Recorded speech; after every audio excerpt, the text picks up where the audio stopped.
question. How do we call him?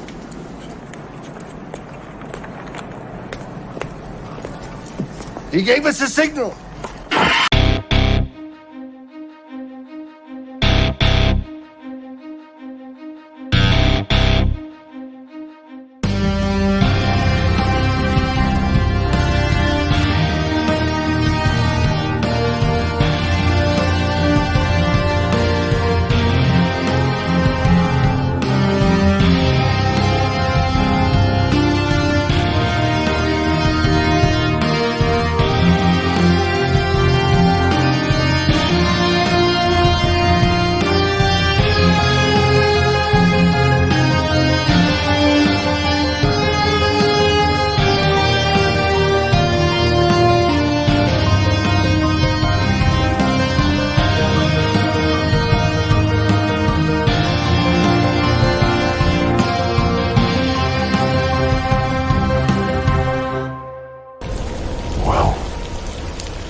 What up, Gotham Guardians and Arkham Adversaries? It is your boy, Trey of the Bat Channel. We are live once again from the Bat Cave.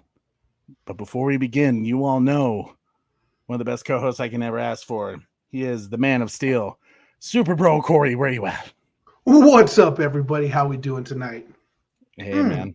How's it going? It's good. It's good. Corey, do you want to tell them that if you saw the Batman or not? Yeah. Okay. So I, as you guys who were tuned in on Friday, I did go and see the Batman on Saturday. It was a 2:50 show, and I went to the local theater here. It wasn't an AMC theater, but it was just a local theater in the area, and they call it like ARQ experience. It's like a 65-foot screen, 4K. It has the Dolby Aximos, whatever sound system in it. So, and also has, which is a little different, a curved 65-foot screen. So it was really cool. The chairs were lined to, see it the best way possible. And I got myself a nice medium popcorn, some of those cookie dough bites, and a nice large drink, which, holy cow, man, that theater was amazing. You know how Coke has the like specialty products that you can like put into the like peach drink or whatever, you know, all that crazy stuff. The movie theater that I went to, it was a Pepsi version of that, which was really cool. I've never seen a Pepsi module system like that before. So that was Pepsi started getting into that a couple of years ago, but their biggest issue is they haven't they're not partnered or contracted through some of the major theater chains. Like Coke is very much the main theater chain soda drink. Man, they're saying you won. I wouldn't necessarily say he won. And I feel like he's trying to butter me up to like, hopefully, I don't just go completely crazy tonight. But who knows? Maybe. We'll see. But hey, Corey, today we have a special guest with us. I've been waiting to get him back on our show because he's been on our stream before, but we've had him with like other people, like my man Zod Rider. Because even when we did our year anniversary show, he was on our DC fandom watch party. Because we're certainly missing somebody in the chat tonight. That's for sure. There's a name that I haven't seen yet. Corey, Sickness is in. You know what we have to do for Sickness? Before we bring in our special guest, the moment I see Sickness, this is now our new thing. Every time our man Sickness gets in. Oh, he's here. Want me to do it? Do it. All right. Get up, come on, get down with the sickness. You mother, get up, come on, get down with the sickness. That's for you, Sickness. It's always good to see you here, brother. Now, guys, This man is swear a brother from another mother and father. Let's bring in my boy Bat-Dan. Bat-Dan, where you at? Yes. That's awesome, dude. Is that actually from the Dark Knight Rises one? Yeah, so this is the costume I went skydiving in back in 2012. I remember you telling me about that.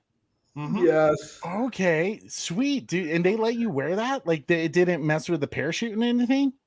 No, well, I mean, I wasn't hooked to a parachute. I was hooked to a person who was hooked to a parachute. Okay. But they 100% let me wear it. Was it? That's fantastic. Was it Yao from Dark Knight? You know that scene where they do the what's it called, Skyhook project? Oh, no, I mean the movie hadn't come out yet, so I wasn't doing any imitation of the movie. Gotcha. But so you like, gotta like jump out of a plane and everything too, huh? Oh yeah, I know, but yeah, unfortunately, no, it wasn't like Bane when he hooked up that. Yeah. That would have been cool, but I'll tell you, it was still scary though. Still scary. Oh, I bet. Yeah, I think that would be a freaking blast, and the fact that you did it in a Batman suit is all the more badass. I love that. That's so cool. Illif, dude, it's good to see you, man. How you doing, brother? Doing well. Yes. See, now you got to get yourself a Batfleck suit and do it again, and then I don't know. Eventually, if we are really digging the Batman suit from Pattinson, you can rock that suit as well. You just got to do it for each time there's a new Batman. You got to go skydiving. Yeah, I would. My mom would not like that at all. I mean, did you go to see? My question is, did you go see the Batman like that? No, I did see Batman v Superman like this, but I did not see the Batman like this. Well, this thing's a onesie, and it's a real pain to use the bathroom in. So I bet. Yeah. Yours is a onesie. See, I had a suit similar to that in high school, that I wore, just like for like the special spirit days. It was superhero day. I was, obviously Batman. And can you imagine like Batman just sitting at a piano or playing saxophone, Careless Whisper, just running around. We actually had a Batman where I was on Saturday night. So out of curiosity, Corey, was it sold out for you in Wyoming? No. No. Okay. No. Yeah. It seems like I would say the mountain 250 states don't do well. I would say the 250 time that I went to was probably about 75%. Later on, there was only a few seats available here and there. Yeah, man, it was, it was interesting to see the crowds and everything like that as well. So, gotcha. What's up, kid? I'm sorry, ill life, man. I literally said it before we started the show. I was like, I'm tired today. Like I woke up and I did not sleep well. But it's going to be a good show nonetheless. But it's great to see you guys here. I think I saw Baby Girl, Jurassic Fantastic, Kubi Malik, Integrity 101, my man. It's always good to see my people up in here. Oracle, I see what Trevor, Restore the Snyderverse. We got Jokers, Oracle's Trevor, all my guys, Super Bat Mom. And then for, I think, who was it? Juan Jose. Don't worry, bud. Like literally, this is a channel that we accept opinions as long as you're not being rude about it or like, being overly offensive with people and like trying to start some stuff. Like I don't mind that you didn't like the Batman. I have issues with it too, and we'll talk about that. I mean, maybe a little foreshadow to why Trey was so nice bringing me in today. I know, right? I'm like buttering Corey up, like, oh, please don't. So before we begin, guys, please support our channel by smashing that like, sharing this on Twitter, Facebook, however you can get all your friends into the chat, because like I said, the more people we have, the more fun we have, in the chat, because we get to actually like hash out ideas with you guys, and it's just more fun. So invite your friends, get everyone up in here, because we got a lot to talk about and some different opinions. So this ain't going to be your typical stream where people are just praising what film they were maybe paid to talk great about. We're not paid by Warner Brothers. We're not paid by anyone. So we're going to give you our honest opinion. I am a Batman fan, but if you call the Peacemaker fans, I'm not a real DC fan according to them. You're not.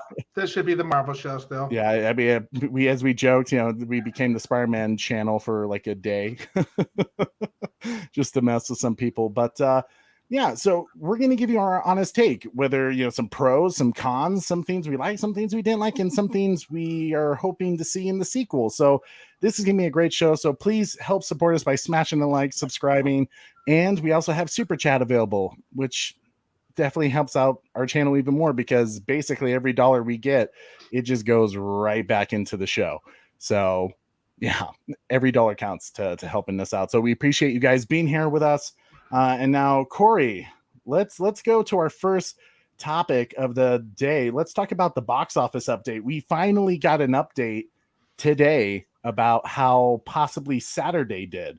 Batman, I'm sure you've kind of heard about this, because Batman and we hang around the same crowd, and we all kind of talk about some news that we're hearing in the theaters, especially when it relates to DC.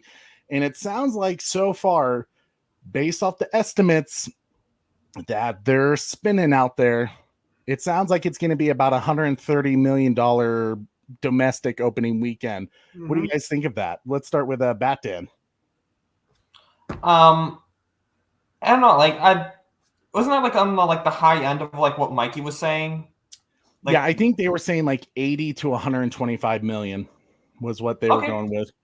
So, a little better than expected, which, yeah. As much as this is not Zack Snyder stuff, I still want this to do as well as possible. Mm-hmm. So, agreed. Yeah. How about you, Super Bro Corey? What do you think about? Because when you and I were talking about what were our predictions, I was thinking like right around 108 to 115 million was just kind of what I was thinking domestically. And I think I said around 250 million globally for opening weekend. I'm pretty sure I said 100 mil to 150 million was kind of my estimate. So if you take the average, we're actually getting pretty close to where they're actually going to end up being. So yeah. I'm not surprised. And like I said, this is the first major Batman solo Batman film that we've seen in a while. So you could tell a lot of people didn't read the maybe previews of it, because I was surprised how many young kids were actually in my movie theater. There was really? quite a few young ones, and I was like, this is not sure I'd take my 7-8-year-old to a Kurt Cobain concert. Yeah, well, I mean, yeah, you have a point there. It was definitely, I noticed, at least in my theater, that it was more adults, teenagers to adults in there. Very, like, the demographic was definitely around that 17 to 40s. There was a couple of couples that were, maybe in their late 50s, 60s. But it was mostly geared to a younger audience for sure. Maybe not that young, where it's kids still in like kindergarten or first grade or something like that. But yeah, I mean, it's Batman. Warner Brothers was going to try to get it out to as much of the general audience as possible, and that's why we have Batman here, to keep us on track, keep us, fighting for justice up in here. Swear to me. From my point of view, the only good thing sorry. Can you go back to that one, Corey? Which one? To Juan. I didn't finish it. Sorry. Oh, sorry. Oh, yep. You're from my point of view, the only good thing in Peacemaker is the title song, not even the Guardians of the Galaxy ripoff dance. Yeah, that was actually one of the reasons why I didn't like Peacemaker initially enough to watch it. It was simply because of the opening song. It was just like, this is too ridiculous. But we'll see. Is that my boy Lucas Ironside? It's good to see you, Lucas Ironside. It's always good to see my man up in here. But for 10 days, they still ain't too great. Oh, you're saying I think they weren't, based off what I read, they weren't including the like IMAX opening day that they did on Monday that Batman went to. And I think, what was it, also Wednesday that they had some showings? At least that's what I heard. But yeah, so count those 2 days honestly that much, like as like full days for the movie. Like if you're saying like 10 days, I mean, those are limited showings. Yeah, it was. I think was it just one showing for IMAX on that one day, Batman? I think so. Yeah, I mean, it might have been adjusted for time zone, but like I think in general it was like I think it was like 7 to 10 for everyone. Yeah. If I'm not mistaken. I could be wrong, but no matter what, I think I saw someone who brought up a great point about saying COVID as an excuse for why it didn't do Spider-Man No Way Home. Ill Life did. Yeah, Isn't it better now though than it was during No Way Home? It's even less. Like COVID cases are even down. It's almost like businesses are opening up. And mask mandates are being gone. Even my theater, which literally during Spider-Man No Way Home you had to wear a mask, but for the Batman you didn't. So the COVID excuse for Warner Brothers, if it doesn't do as well as they want it to do, like that's not COVID now. Like they can't use that excuse like they did with the Suicide Squad, which Black Widow did better, which was like the weekend before. Yeah. And then Halloween Kills did better like 2 weeks later. There is no excuse they could use there for this film. So it does, however people are thinking it's going to be. And if they're interested in seeing this film, and if the word of mouth has been good enough to encourage people to go see it, like we kind of encourage Corey to go see it. With that being said, speaking of word of mouth, the Rotten Tomatoes score, have you guys checked out that recently? Have not. Where are we at with that? Through Rotten Tomatoes, honestly, I don't trust I agree. I don't like listening to Rotten Tomatoes, but so much of the media nowadays likes to use Rotten Tomatoes as a pillar of, hey, this is what the critics are saying, and look at the audience score. And I always laugh because when the film first comes out, they're always like, oh my God, it's a 96%. And it's just like, yeah, because that's like the fan dude that instantly jumps on and says, amazing film, 100%. It's always like the crazy fanatics who will go on first to write a review so it looks good. And when the truth is, it's like, just give it a week and you'll start to see what actually the scores are. So last I saw, I think it was still like 84% was the critic score, and the audience score has dropped from 96% to, I think it's at 90% now, which obviously that's nothing to scoff at. That's pretty good numbers. I think Zack Snyder's Justice League is still holding for the audience score. That's usually what I pay attention to, is the audience score. Critics, it's usually the audience score and the critic score never matches. So I don't listen to them. I listen to the audience because it's usually the fans or regular moviegoers seeing those films and giving their 2 cents on it. So 90%, not bad. It's probably going to drop still because generally it doesn't hold that after a first weekend. Like by the time the third weekend rolls around, you kind of know what your score is going to be for. And you said that was fan score, or that was fan score, or is that the critic score? Audience score is 90%. So that's like the fans, general audience people. Yeah. And critics, 84%, something like that. But yeah, so Aaron says, hey, dude, I used to watch your channel every day during the Snyder Cut hype in the channel's early days, around 30 subs. Glad to see you skyrocketing. Glad I found your channel again. Oh, dude, well, it's good to see you back. I actually heard a lot of people say, like, for some reason they found out like they weren't subscribed to my channel anymore. Like that happened to Zodwriter a couple of weeks ago, where he's just like, he went back to my channel to watch a show because he hadn't seen me in a while. And he was like, I was unsubscribed and I never hit that button. So it's good to see you back, Aaron. Thanks for sticking with us for so long. Zodwriter was smart. He was like, I'm getting the hell out of here. He's like, screw the Bat Not channel. a real DC fan. They're really a Marvel fan. Ill Life says, I just can't get over the fact this was supposed to be a Batfleck movie and Warner Brothers ruined it and then backed into this by default. This movie existence to me is still remnant of all the Warner Brother BS in 2017. Yeah, there is a lot of that, Ill Life. I hear what you're saying. And I tried my best to kind of completely get that thought out of my head while I watched the actual movie. So there is that as well. Point I want to make, actually. Like, have you either of you two watched Game of Thrones? Yes.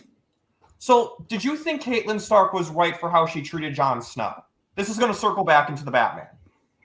Caitlin Snow, what she was the Caitlin mom. Stark, right? how she was the mom of, or not the mom, she was Ned Stark's wife, and like Jon Snow was like Ned Stark's. Yes, okay, now I remember. Yeah, I hated the way she treated him, but I understood at the same time. Okay, so basically what you're saying, at least as far as she knew, the circumstance that created Jon Snow was not a good circumstance, but that's not necessarily Jon Snow's fault. Fair. Yeah. So and that's kind of how I looked at it too. You know, I mean, anyone who knows me, I'm literally wearing the shirt right now from the Batfleck movie team. I wore a Batfleck shirt at the theater when I went to go see the Batman. You know, I should have worn mine.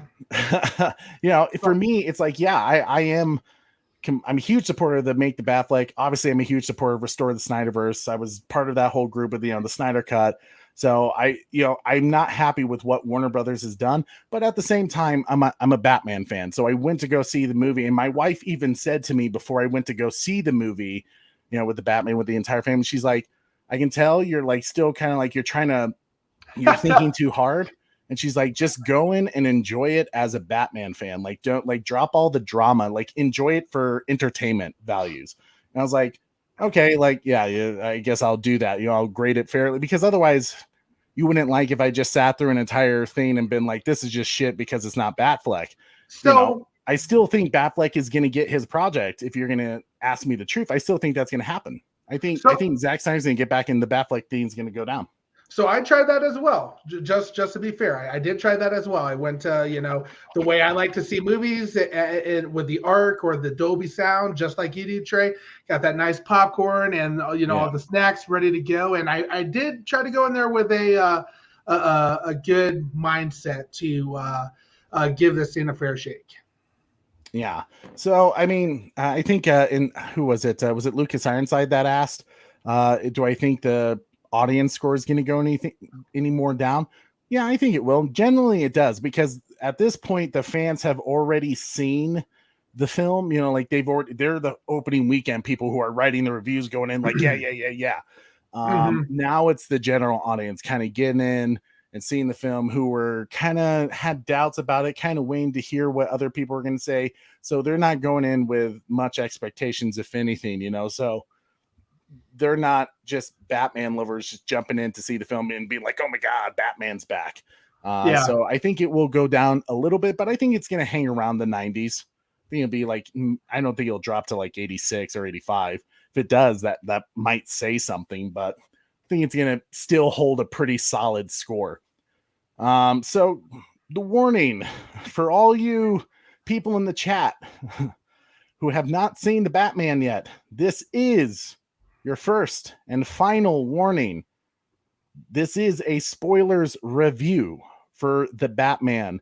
Matt Reeves, the Batman 2022, with Robert Pattinson, Zoe Kravitz, Colin Farrell, Jeffrey Wright, Andy Serkis, you name them. We're doing a spoiler review for this film. So you have 10 seconds to get out. Before you do that, though, smash that like and then go. 5, 4, and then subscribe and hit that notification bell so you can watch it after you've seen it. 1. Cool. Sweet. So now we are doing spoilers. All right, Corey, let's go ahead and go to our next slide. So with the Batman. All right. Guys, I personally think, wow, one of the first things that like really caught me about the Batman, at least in the first part, right? Like I had issues with it. I did. But like one thing I really did like was it felt in a way like a comic book movie, because you did get that detective noir narration and internal thoughts from Batman Bruce Wayne throughout the movie. And it felt like a comic that way. Did you guys like that aspect of the Batman? Batman, we can start with you. Yeah, I liked it. I mean, I think the opening was very comic bookish, because one thing, like, I like Christopher Nolan's films, I did, but they weren't very comic bookish. So I was glad to see, like, just the opening. Just there's something about like the atmosphere that just made it feel like so much like a comic book, and that's something I was really glad to see again. So I mean, the opening I loved. Just when Riddler comes in and you see like Batman with the police, and like I love seeing that uneasy alliance they kind of have, and just like the start of the film I have no issues with whatsoever. The start of the film. Anyway, I agree. Later on, we'll get there when we get there. But yeah. So first off, we got a super chat. Thank you so much, Neo Sevens, my man. $5 spoil away. Oh, we going to spoil. There's a lot of cool things. I can't wait to talk to you guys about it, because there's some things I caught that maybe helped my enjoyment more than others. But Corey, let's go ahead and play my boy Neo 7, a little $5 super chat. Thank you. I feel like this one actually works a little bit better for what he said. Hold on to your butts. Hold on to your butts. How about you, Corey? The detective noir internal narration. Did it work for you or not? Yeah. So again, thank you, Neo Sevens. We really appreciate that. You know, I was okay with it actually. I thought it came out. You know, the very graphic novel-y is the best way I can explain it. It looks like the scenes and shots were pulled right from a graphic novel, comic book. Very, very well done. Now, I did actually have issues with some of the scenes and shots throughout the movie per se. So, for example, some of the blurry scenes, like I didn't like that too much. That kind of took it away, took me out of it a little bit. Really? That kind of bothered me, as well as you know, tons of rain scenes and night scenes, which I thought was great. But when there was a light scene, it was almost like I had to close my eyes sometimes. It was so bright, you know, because I've been living in the shadow for too long. It was blind. I mean, the light was blinding. That was very much used in a story way, right? Because as we saw, Bruce is so much a creature of the night, you know, a nocturnal bat that you see in that scene where he's finally in daylight. He's having to do regular people things, and he just eyes can't handle the light. He puts on sunglasses, right? He's just very kind of dazed and confused because he's just not used to being out in the sun. I almost needed sunglasses for some of those scenes. Right? Yeah, and I think that was done on purpose. It was cool. Don't get me wrong. It was cool. Yeah, and here's kind of where I look at it, Corey. Like, so with the blurry scenes, in a way, I think it's used much on purpose to kind of create confusion, to create dismemberment. You know, it's for you to kind of not know exactly what's going on, because it kind of used that same directorial style with like Christopher Nolan with the Batman trilogy that he did, where Batman Begins, especially during those fight scenes, they added a lot of like cuts and all the scene to like discombobulate the audience to make you feel like the goons that Batman's beating up. And Zack Snyder kind of did a similar thing with Army of the Dead, but he used it in more of a very kind of spooky manner that was really, really cool in terms of directorial style, you know, and cinematography. But I hear what you're saying. Sometimes that can get annoying. And sometimes, when you're in a dark theater and all of a sudden the lights blur your eyes. Yeah, like it kind of sometimes that direction can take you out of the moment, because now you're going like, oh God, like stop. Yeah. For me, when the opening sequence, I don't know about you guys, but when they did like the flashing hard cut of the like DC logo, the Warner Brothers logo, the Batman logo, it caught me off guard a little bit, because nowadays in movies, it's a lot of like slow fade in, slow fade out. But this one, I almost thought, like when we were first watching the theater, I thought like the projector broke or something, because it like held it and then it snapped out. And I was like, is this on purpose? Like, or is this not working? Were any of you kind of like, oh, well, like that's different, you know, that I haven't really seen a starting film slate like that? Man, I didn't really notice too much about the logo. I think I was just kind of waiting for like the movie to start. I didn't really think about the.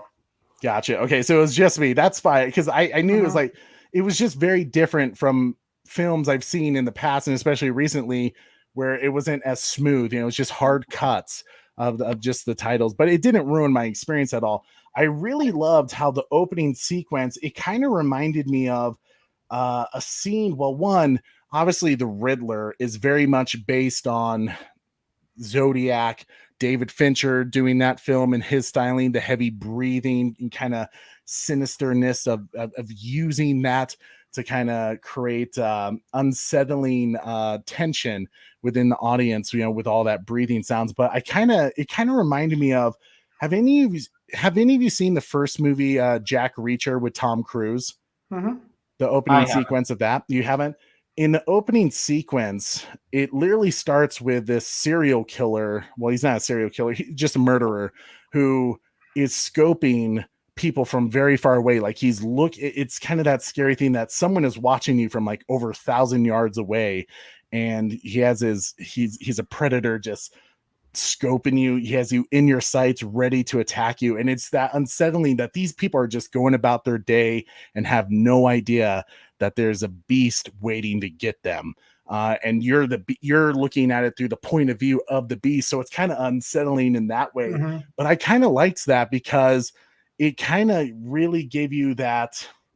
It made you understand that the Riddler this is not your typical Riddler where it's just riddles and trying to figure out a way to be caught. Like, this dude is deranged and sick in the head. And I loved that use of when he's finally in that house of the Mayor Mitchell, where the TV flashes. It was almost kind of like Michael Myers or something, like, you know, when the light just kind of shows up on him. And oh God, I don't know what it was.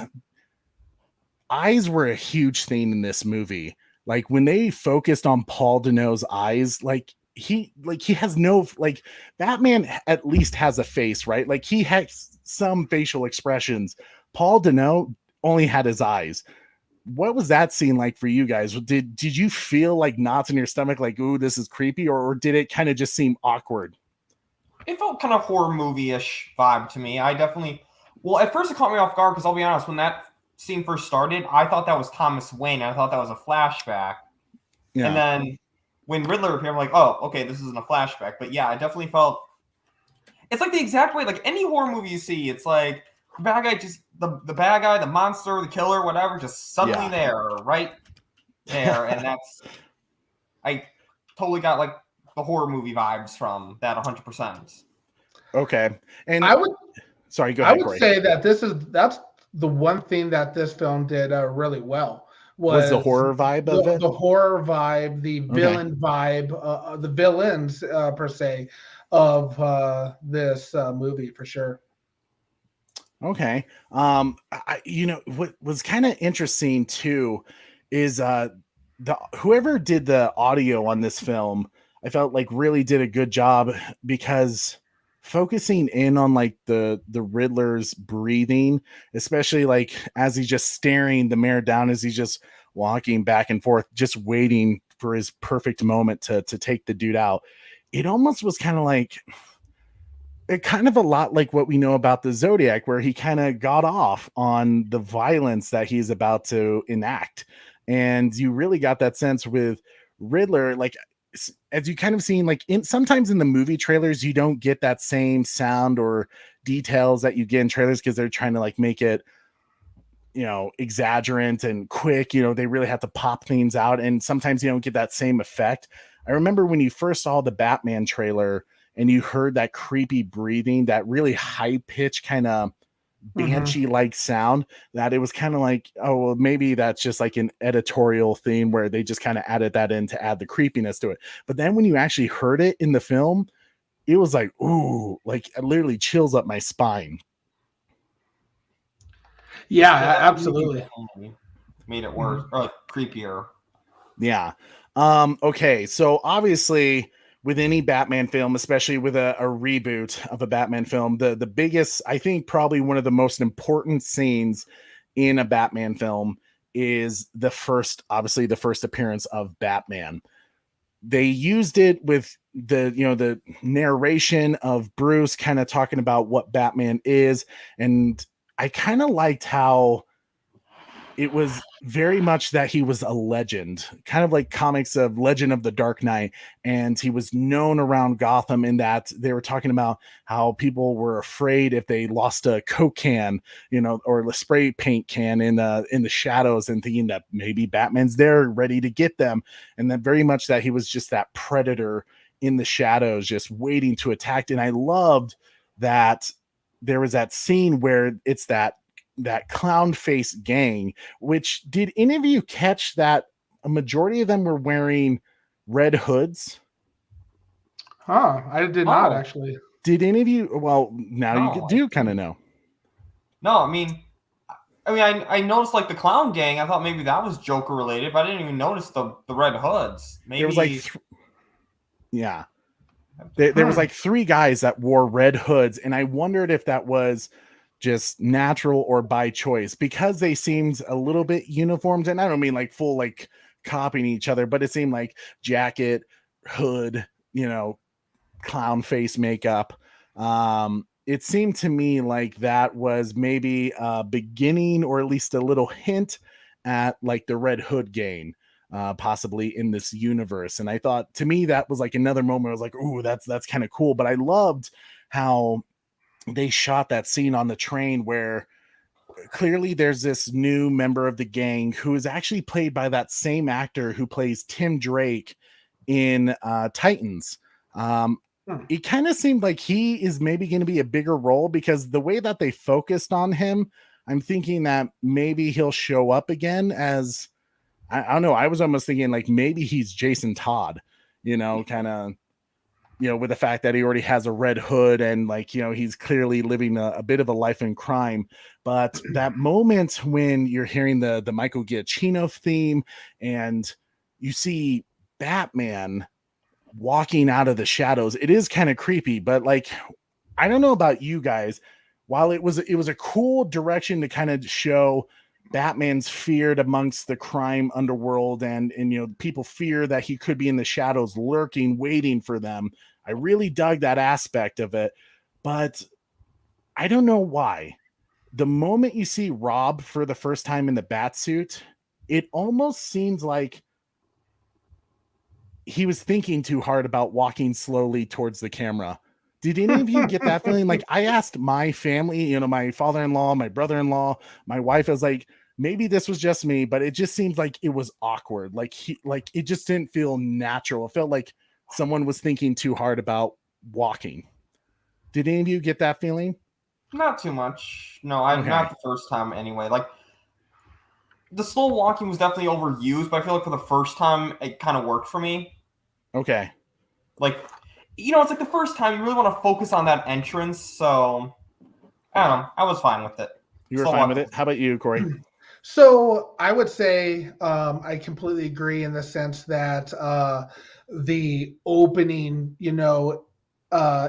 like almost it was anxious. You're anxious to see, when's Batman coming, because you kept looking towards the shadow and you're like, oh shit, is he there? Is he coming out there? Yeah. And I was actually okay with him walking out for the first time to kind of show himself.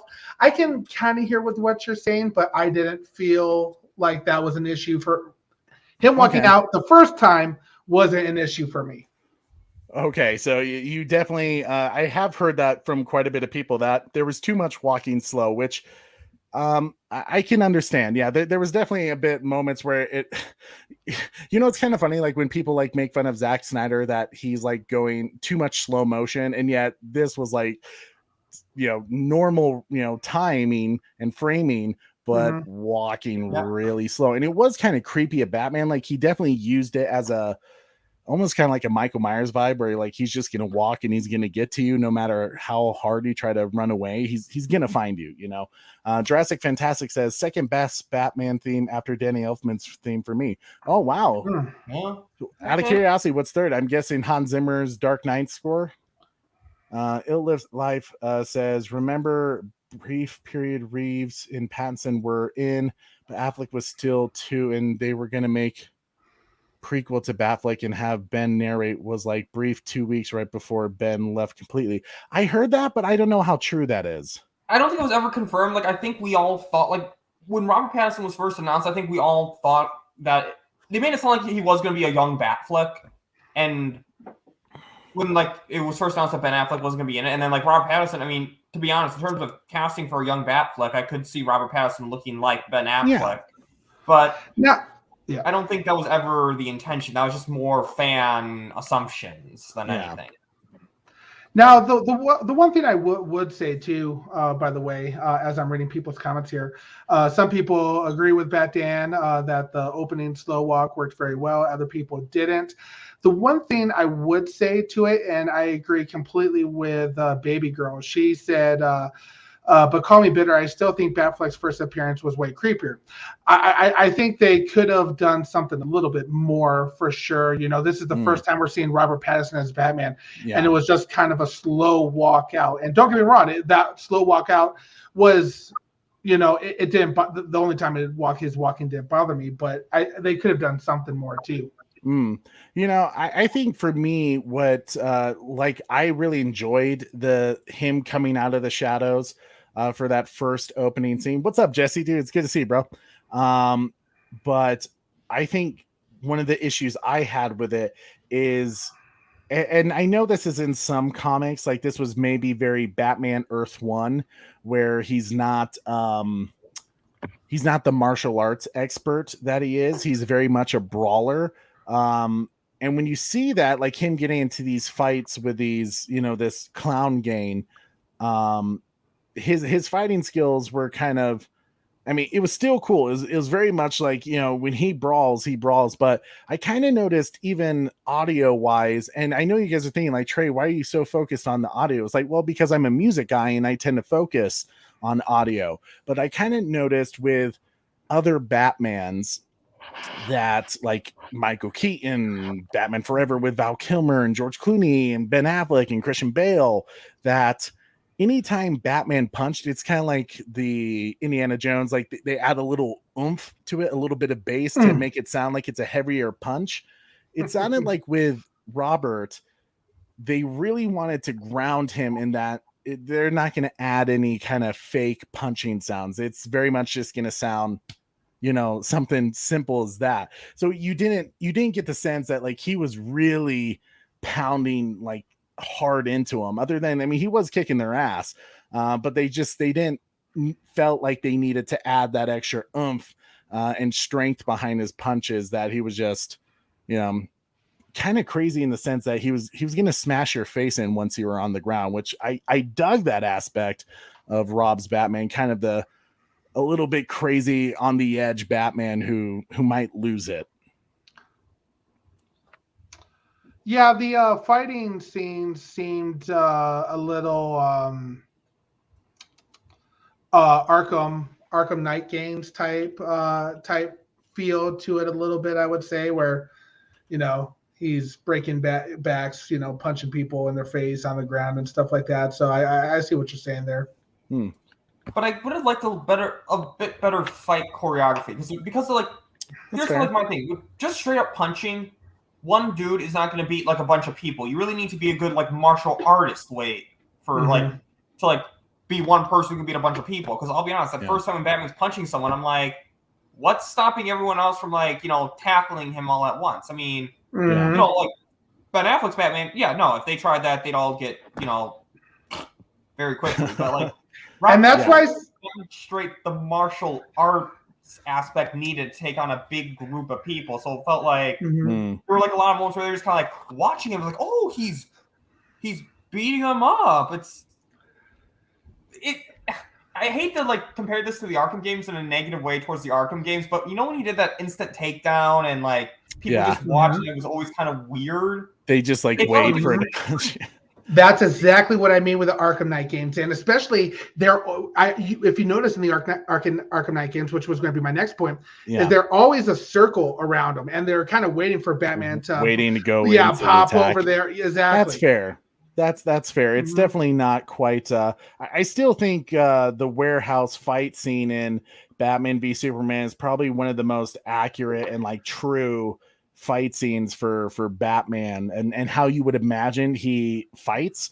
Other than some people said like he wouldn't be actively killing people in that, but like whatever, you know, like Michael Keaton and strapping a bomb into a clown and smiling about it. And Christian Bale, who like burned down that building when he was saving, you know, who he thought was shooting them with his bat plane.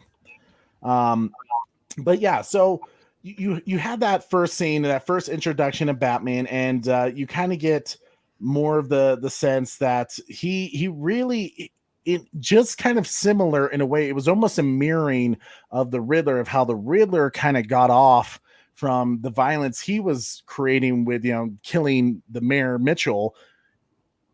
Robert also had kind of that same reaction to when he was electrocuting that guy, just staring into his eyes as he's basically torturing the dude in pain, and him just kind of the way he would stare at people when he punches them, you know, and just, you could almost kind of tell that he kind of enjoyed it. Like there was a little bit of, he loves the thrill of being Batman every night. Did you guys get that sense too, that there was an obsession, a love for Robert's Batman, that like this if he could do this 24/7 in the suit, he would? Yeah, totally got that vibe. Because I mean, well, because even when like, you know, Alfred's like, hey, you have to meet with the accountants to go over Wayne Enterprises stuff, you know, just, you know, a basic thing about, you know, living his real life. Bruce, you know, Batman, he's like, no, and I'm saying Batman because let's be honest, he wasn't really Bruce Wayne. Batman was all like, no, I don't have time for that. I have to be Batman and do, you know, this, and that. Mm-hmm. So there wasn't really. Yeah, I mean, I definitely agree. He was 100% like, Batman was almost like a drug to him in a way. He was, yeah. That's a great way of putting it. He was definitely addicted to Batman in this film. How about you, Corey? Did you get the feeling of his thrill for being Batman? Yeah, I could see what you say there, and I agree. Trying to debate if I want to go into this point or not yet. No, I'm not going to talk about it quite yet. Are you going to save it for when we really dive in deep into Bruce Wayne and Rob's take on it? Yes. Yeah, that's going to be our next segment of where we really dive in deep. So if you're wondering why we're not going so hardcore about the character analyzation of how Rob approached Bruce Wayne and Batman, that's going to be literally our next topic after we kind of go through the movie a little bit. So we get to that scene, the crime scene where Batman's investigating with James Gordon, and you can get that the police are very unsure of him. You know, it's really just James Gordon working with Batman. Everyone else thinks he's kind of like crazy for doing it. This scene I liked, but I also had some issues with it.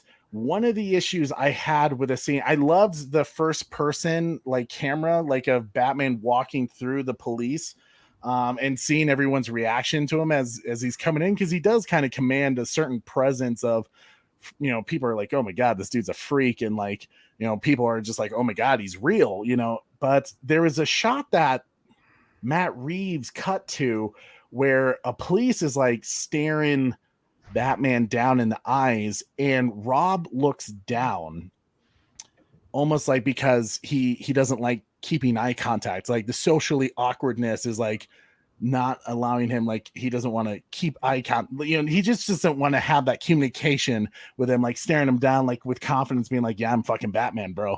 It was kind of just a look down because he doesn't want to cause problems, because he knows the relationship between the GCPD and him are on a very thin thread. What did you guys think of that scene? Like, because that was really our first look at the detective side of Batman and his relationship with James Gordon and the GCPD. What did that scene mean to you guys? Well, there were aspects I liked about it. So, like, because when he was walking down slowly, I liked that he was kind of looking at all the cops with those, like, special camera contact lens thingies. Yeah. And I thought that, I mean, that's just totally something Batman would do. And you could even make a case that's a good reason for him to walk slow, is because he needed to take time to, like, look at all the different faces so he could, like, get into the computer database. That oh my God, you just blew my mind, Bat Dan. That's why he was walking slow the entire film, because he's trying to slowly, you know, kind of pan to the entire room so he doesn't get much jiggling. He wants a clear focus of all the different shots with his little eyeball video camera contacts. That's why he was walking slow the entire time. And I did not think about that argument until just now, to be honest with you. That's like that is great. So that's fair, but sorry, if you're watching, that's why he was walking slow all the time. Makes sense now. So we got a $5 super chat from the man Skywalker the Jedi. Dude, thank you so much for the $5 super chat, Skywalker. It's always good to see you guys. If you have not subscribed to Skywalker's YouTube channel, you need to do it. Seriously, you need to. If you're into the Snyderverse and you just want someone who just speaks mad truth and has, I don't know, he's just very chill about it too. I appreciate that. I mean, he just speaks with honesty and heart, and I appreciate that about him. He says, shout out to the panel. Much love and respect as always. Smash that like button, subscribe for some great content. Thank you, brothers. Skywalker, we got a little video clip to show our appreciation. Thank you so much, brother. I want to say much love and respect to you too. I was watching one of his YouTube videos the other day talking about a certain somebody, and didn't realize that he was I think he's Army combat veteran. I know for sure he's a combat I've been meaning to say that too. Thank you for your service, man. Thank you. So that meant a lot. This one's for you, brother. Stop right there. I'm in. You are? Just like that? Yeah. Thank you so much, Skywalker. It's always good to see you, bro. We'll definitely have to get Skywalker on the show sometime. Maybe next live stream we'll definitely do that. Yeah, that'd be fun.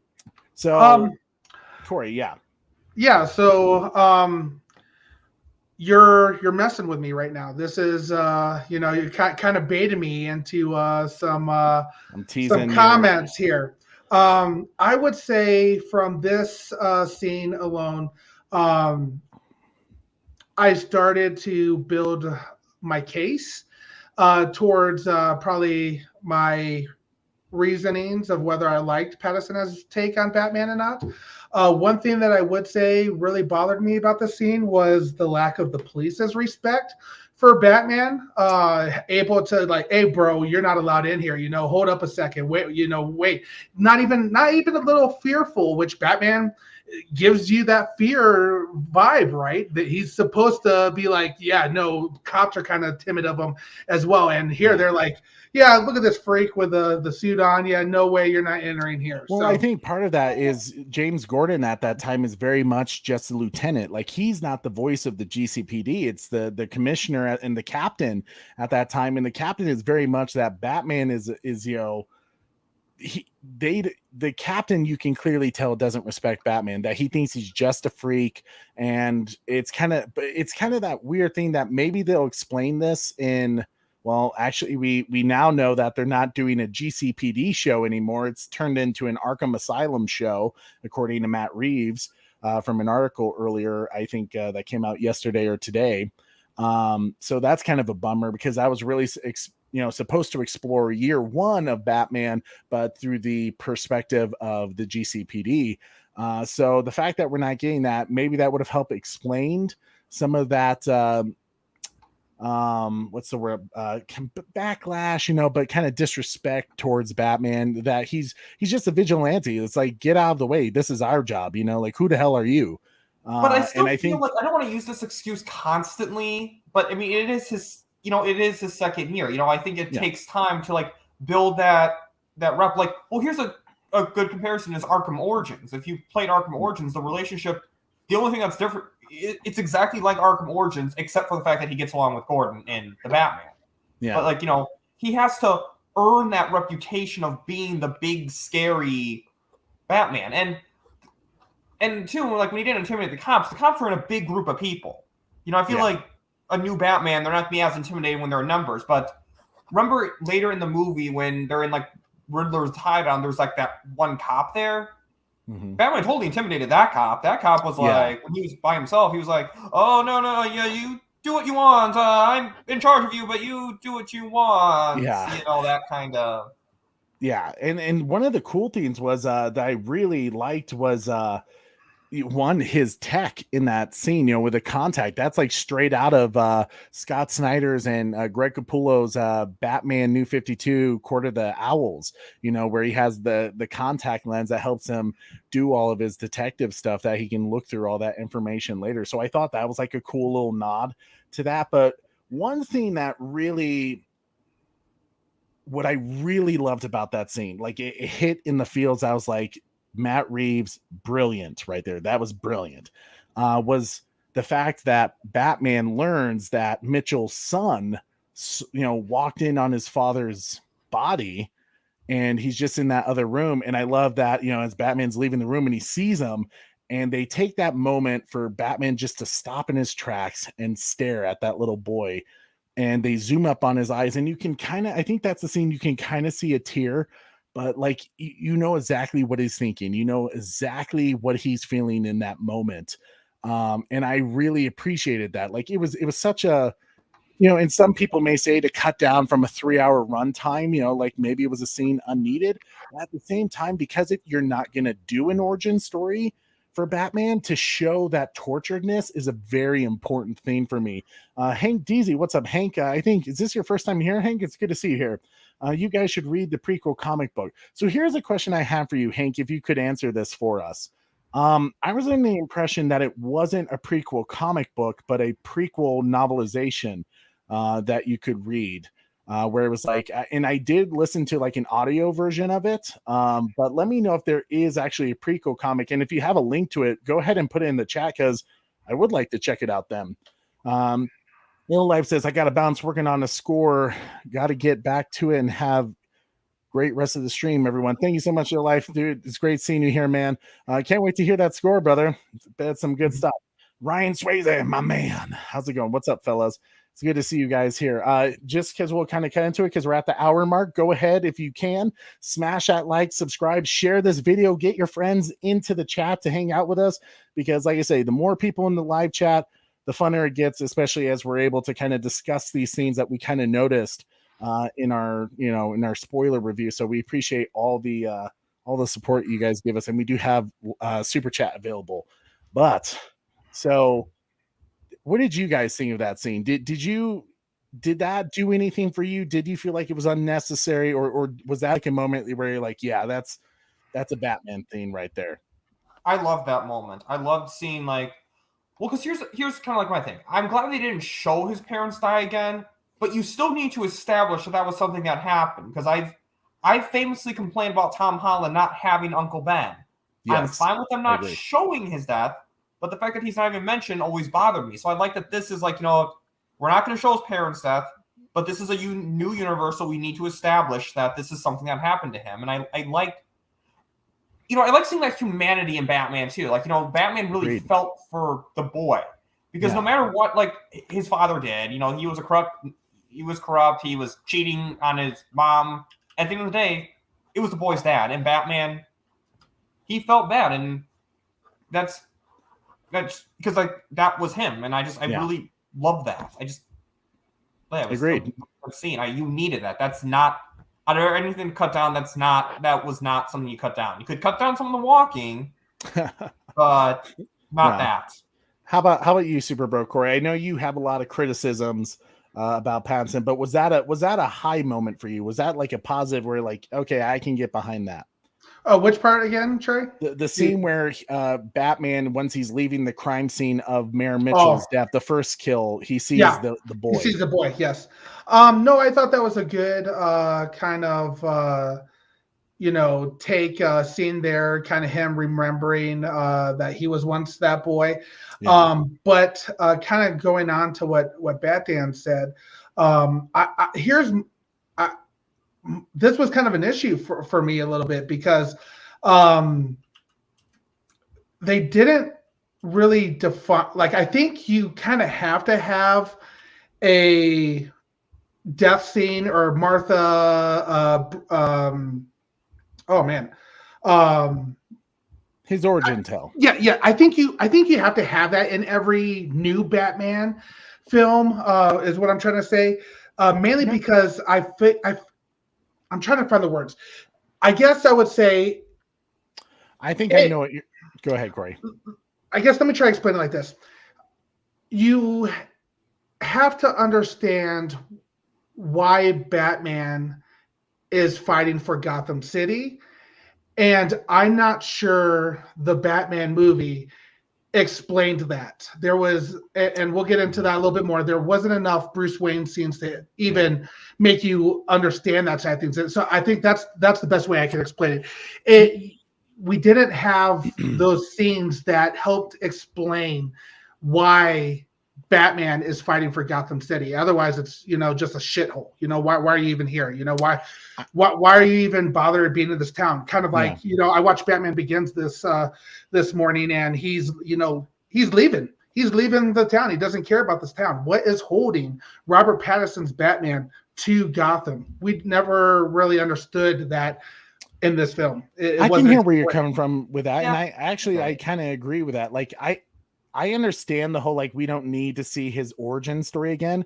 But for me personally, like, it's something like the audience knows Batman already, like, right? Like, Batman's one of the most popular characters ever, where the audience doesn't need to see it. But to me, personally, I think it's important what it does, if anything, while it is background knowledge, I think it does take the audience member back to that moment. It helps them remember and feel that moment of Batman's tragedy, like why he is doing it. It takes them back on that journey to where, okay, I'm back in this world now, like for a new Batman, especially. And while it's kind of hard to tell it in a different way with the pearls dropping, the gunshot, to do anything different with it, but in a way you could do something like, I would imagine Robert's Bruce Wayne probably doesn't sleep well, so maybe they could just do it as a flash of a nightmare, the gunshot, and that jolts them up to wake. So that way you can sense the torturedness in that. Well, I think about, look how they did it in Batman v Superman, or that Thomas Wayne scene there. It was fairly quick. And Jurassic Fantastic, I have to respectfully disagree with Corey. I think that the film did a great job of showing his pain and hatred without having to see the Waynes being killed again. Understand why some may disagree. Now, I would say I understand that statement, but my question to everybody, with seeing that scene, you kind of understand why Batman is fighting for Gotham. I don't think any of us can answer why Robert Pattinson's Batman is staying in the city from watching the film, why he's fighting for Gotham City. I think I can answer that. I mean, once again, this is kind of like, I think Julian kind of says this right a lot, like our friend Julian, where he says a lot of it's like background knowledge. And in this case, Thomas Wayne, the fact that he was a mayor candidate and he was a doctor, so Bruce already grew up with that thought process of, help people, just help people. And that his dad felt a certain responsibility about, Gotham City, that it was his responsibility too. But the Wayne's family kind of appeared to be pieces of shit. It kind of seemed like they were moving towards that. Yeah, but this Bruce family was kind of parents corrupt that way. You have to remember that he absolutely he's a 10-year-old boy. He absolutely did. When we get to the scene where he, kind of confronts Alfred, saying like, "My parents were bad people," like he totally gave up on his family name that quickly. But he didn't know. But it shows he that didn't know that until later. That at the time, though. Like when Batman started, he didn't know about that corruption. He looked at his dad as the shining example of a great Gotham City citizen until he discovers what the Riddler releases about his dad, or at least manipulates him to believe about his father. I mean, he still made a pretty bad mistake. I mean, he did, but like he didn't. It's not like Thomas Wayne went to Carmine Falcone and said, "Kill this dude." He simply just said, "Please find a way to," he's like, put the fear of God in him, like just so basically scare the shit out of him. But he didn't expect, and this was absolutely Thomas Wayne's mistake in not realizing what Carmine Falcone is capable of, and that Carmine Falcone is always going to take the easy road, of getting the job done. But not only that he could use that moment as a way to blackmail Thomas Wayne. Like, so yeah, Thomas Wayne definitely didn't think that one through, but at the same time, they kind of explained in the way where like Thomas is a family man first, he's going to do whatever it takes to protect his family. And in that weakness, as Alfred says, he made a mistake. I guess why do an early Batman, year 2 Batman, and try to show, his struggles of becoming that great Batman without including something from that clip, something a little bit more. Yeah. Well, I mean, the Thomas Wayne and Martha Wayne story was very much pulled from, well, okay, that's a portion that we're going to get to our story too. So I'll hold on to that. I'll remember that, and we'll get into that some more. But this movie definitely pulled in a lot more comics than they said they did, so Batman Ego, Batman Long Halloween, and Batman Year One, there was a lot more other comics that they really utilized as part of their story in this film. But so we I think shortly after we start to see the Selena Kyle introduced and her storyline, which is very much a Year One Catwoman story, and even Long Halloween Catwoman. Corey and Batman, what was your take, especially the first time we see Selena Kyle and kind of her story throughout the film? What did you think of her? What did you think of Zoe Kravitz's portrayal? Loved it. Finally, I feel like this was a really first real accurate Catwoman. Like everything about her captured like the essence of Catwoman, someone who lives kind of in a lonely, like a not so great home setting. I love seeing her working as that cover. Like I love that her first appearance was her kind of acting like the scared waitress who was afraid to be near Batman at all. I mean, just knowing Catwoman, obviously we all knew that was an act, but I love that she was acting that way. And I really liked her as Catwoman. I really love the way. There were some things I did have some issues with, like she was a little too willing to go along with some of Batman's stuff, but I agree with that. She seemed way too trusting than normally Catwoman is in some areas. Yeah, I mean, and I guess there's kind of an issue with one of her. I guess the only issue I had with her storyline was how she got into it was her friend, because once her friend died, I don't know if it's just me, but I feel like she didn't act like her best friend or her lover or her. I was still a little confused on that relationship. She didn't act like someone she cared about died. I mean, you saw it a little bit when she was going to kill that one person, but in general, she seemed to kind of be acting like her normal self. Oh man, I love this. So I can I hop in here, Trey? Yeah, go ahead. Okay, so this is great. I like Zoe Kravitz. I thought she can be a good Catwoman. I think this is parts of where Matt Reeves failed her in his storyline. And obviously, we're starting to see a little trend from me now. I think that, when you think of Catwoman, you think of, dope fighting skills, which I would say she had. I would say her fight sequence was better and more thought out than Batman, per se. I would also say that, I would say she was kind of smart. But another aspect that I see with Catwoman is those great cat-like getaways, and I think she failed at that part. But we'll get into that part. I would say her storyline was pretty confusing to me. I went into this wanting to like her more than I actually left the theater, because I don't think her storyline was all that great. I thought she was.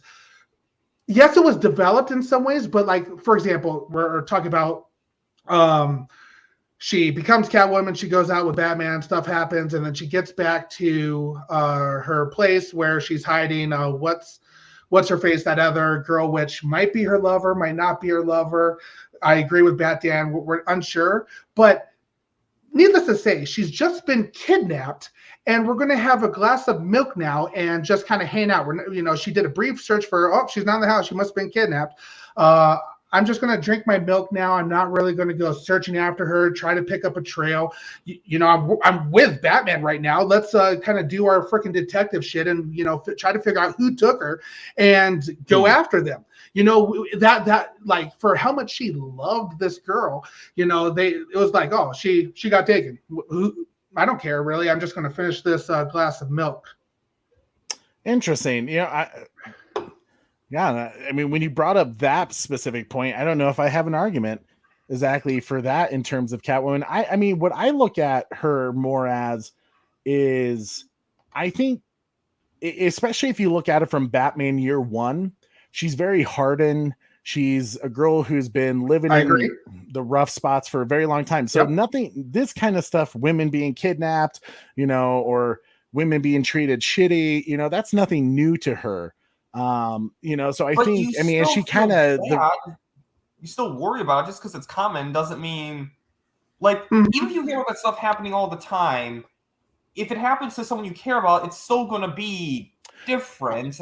I agree. So, I mean, clearly you think you would jump into action since she has all these skills right away, rather than just kind of hang out and drink a glass of milk, pet her cats, talk to Robert Pattinson as Batman a little bit more, then, oh, time to go to bed. You have a good night. It's like, no, this is your best friend, your lover, and you just, don't really care. And later on when we see her, she's doing her shit for herself.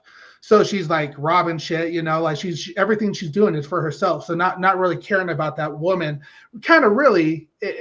And she tries to give off that vibe. Don't get me wrong. She's like, oh, there's that person. I'm gonna. Who was it? She was chasing after the one guy who thought knew her friend or something like that, and like it was just very not well thought out and put together, and her actions didn't always show that her intention was looking for her friend the entire time, or her lover, or whatever she was to her. I mean, you have an interesting point there, Corey. And like I said, me and Batman agree on this one. When I watched it, I didn't catch that at first. And maybe that's just because too much of comic book knowledge has kind of just, I mean, at that time, it was like that girl didn't really mean anything to me either, because other than she was missing, in Gotham City, whoop-de-doo, who doesn't go missing? But, yeah, you bring up a good point there. And yeah, maybe that was something they needed to hash out a little bit more. And maybe they did in a deleted scene. But yeah, probably a missed opportunity there. Can I jump in another thing where I think Matt Reeves screwed her as Catwoman? What? Okay, so one of the things I said was also cat-like getaways. How many times did she get caught by the bad guy, especially? She was constantly being like choked out throughout the film, like constantly, hiding because she's in trouble. If it wasn't for Batman starting up the car, they totally would have got her, and she was caught numerous times by the bad guy. So, I expect Catwoman to be able to, get away better than that, Well, I mean, they also went through a very realistic approach with it, right? Like Catwoman's not going to use her whip and swing away, or like in Arkham City games, the Arkham games where she can claw up and climb over a building. They made her easier to catch than Batman, and all he did was walk. So come on. Well, I mean, hey, in all fairness with that, I mean, she does escape a few times. Like she's not afraid to do some pretty crazy, wild things. I mean, she jumped off that building, when she was escaping from, I think, was it at the time, was it Batman and the cops? I'm trying to remember. I can't recall when they were on top of the building. Almost killed that guy? You mean? Yes. Mm-hmm. But they were kind of distracted though. Like it wasn't like they really. Like, I feel like if Batman made an effort, he would have caught her. I just feel like Batman didn't really make an effort to. Yeah. I think, personally, my biggest issue, because her whole storyline with Carmine Falcone being her actual father is a long Halloween story with, like, Jeff Loeb and Tim Sale. Like, that was very much pulled from that. Never saw that, never read that comic book, but I knew that right away. When she's they like, also implied that in Arkham City, too, by the way. In what, sorry? In Arkham City, they also implied. I thought of Arkham City when they did that storyline, because if you play as Catwoman and talk to Calendar Man, their conversation kind of implies that Falcone is Catwoman's father. Oh, I didn't know that. I'll have to check that out, because I don't. Then again, I don't think I had Catwoman ever talk to Calendar Man, but that's an interesting thing. I'll have to check that out. But I think my biggest. Sorry, go ahead, Bat-Dan. I mean, I kind of like, since you brought up the whole Falcone being Catwoman's father, my issue with that is like how Falcone was treating Catwoman, because I thought, oh, they're foreshadowing her being her father. Great. But then she tells him that, and he's acting like this is the first time he's heard it. But I'm like, why? Like, the way he was treating her before, he was totally treating her like her daughter. Like, the fact it did make their relationship a little weird all of a sudden. Like, maybe he wasn't. Oh, yeah. Yeah, good point. Like, there were like moments where she was disturbing him, where it's like, if anyone else did that, they'd have a bullet in their head, and like she's doing it, it's like he drops everything for her. So that's a good point. I would have to maybe watch. I would have to see the Batman again and like pay attention to that like specific details to understand maybe why Carmine Falcone all of a sudden didn't know she was his daughter when she made the reveal. I mean, it seems a bit weird that like when she does, say like, "Hey, I'm." Was it Maria Kyle's daughter? And then all of a sudden he's like, oh shit. Another reason why Matt Reeves kind of botched her storyline, in my opinion. Can we talk about that other comment? Is now the time for that? I think I know which one you're going to talk about. Is it the white privilege one? Yeah. Okay. So, let me say this first because like I'll be the first one to say that. Not that I have like. Here's what made that whole white privilege quote cringe, and I know some people are gonna be like, "Oh, it's because you're white." Like, no, like what made it cringe was the simple fact of how that it felt like it was a forced line, like they were just trying to add political commentary. And the reason why I say that is because literally she says to Batman like, "Oh, you're clearly a rich boy."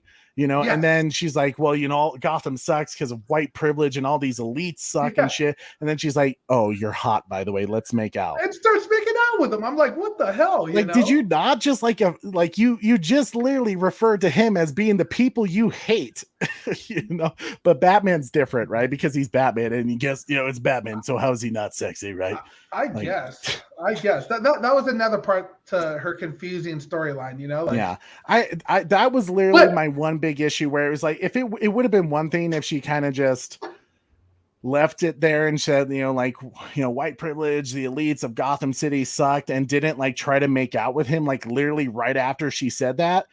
Yes. But the fact that she like called him a rich boy first, he's clearly white, at least under the cowl, and then like maybe he has a better mask that hides his race. Yeah. It just to me that like that whole line was like, okay, like what do we like? That was clearly a moment where we were literally just trying to add a political commentary line that like wasn't not to say that the film was trying to do some of that.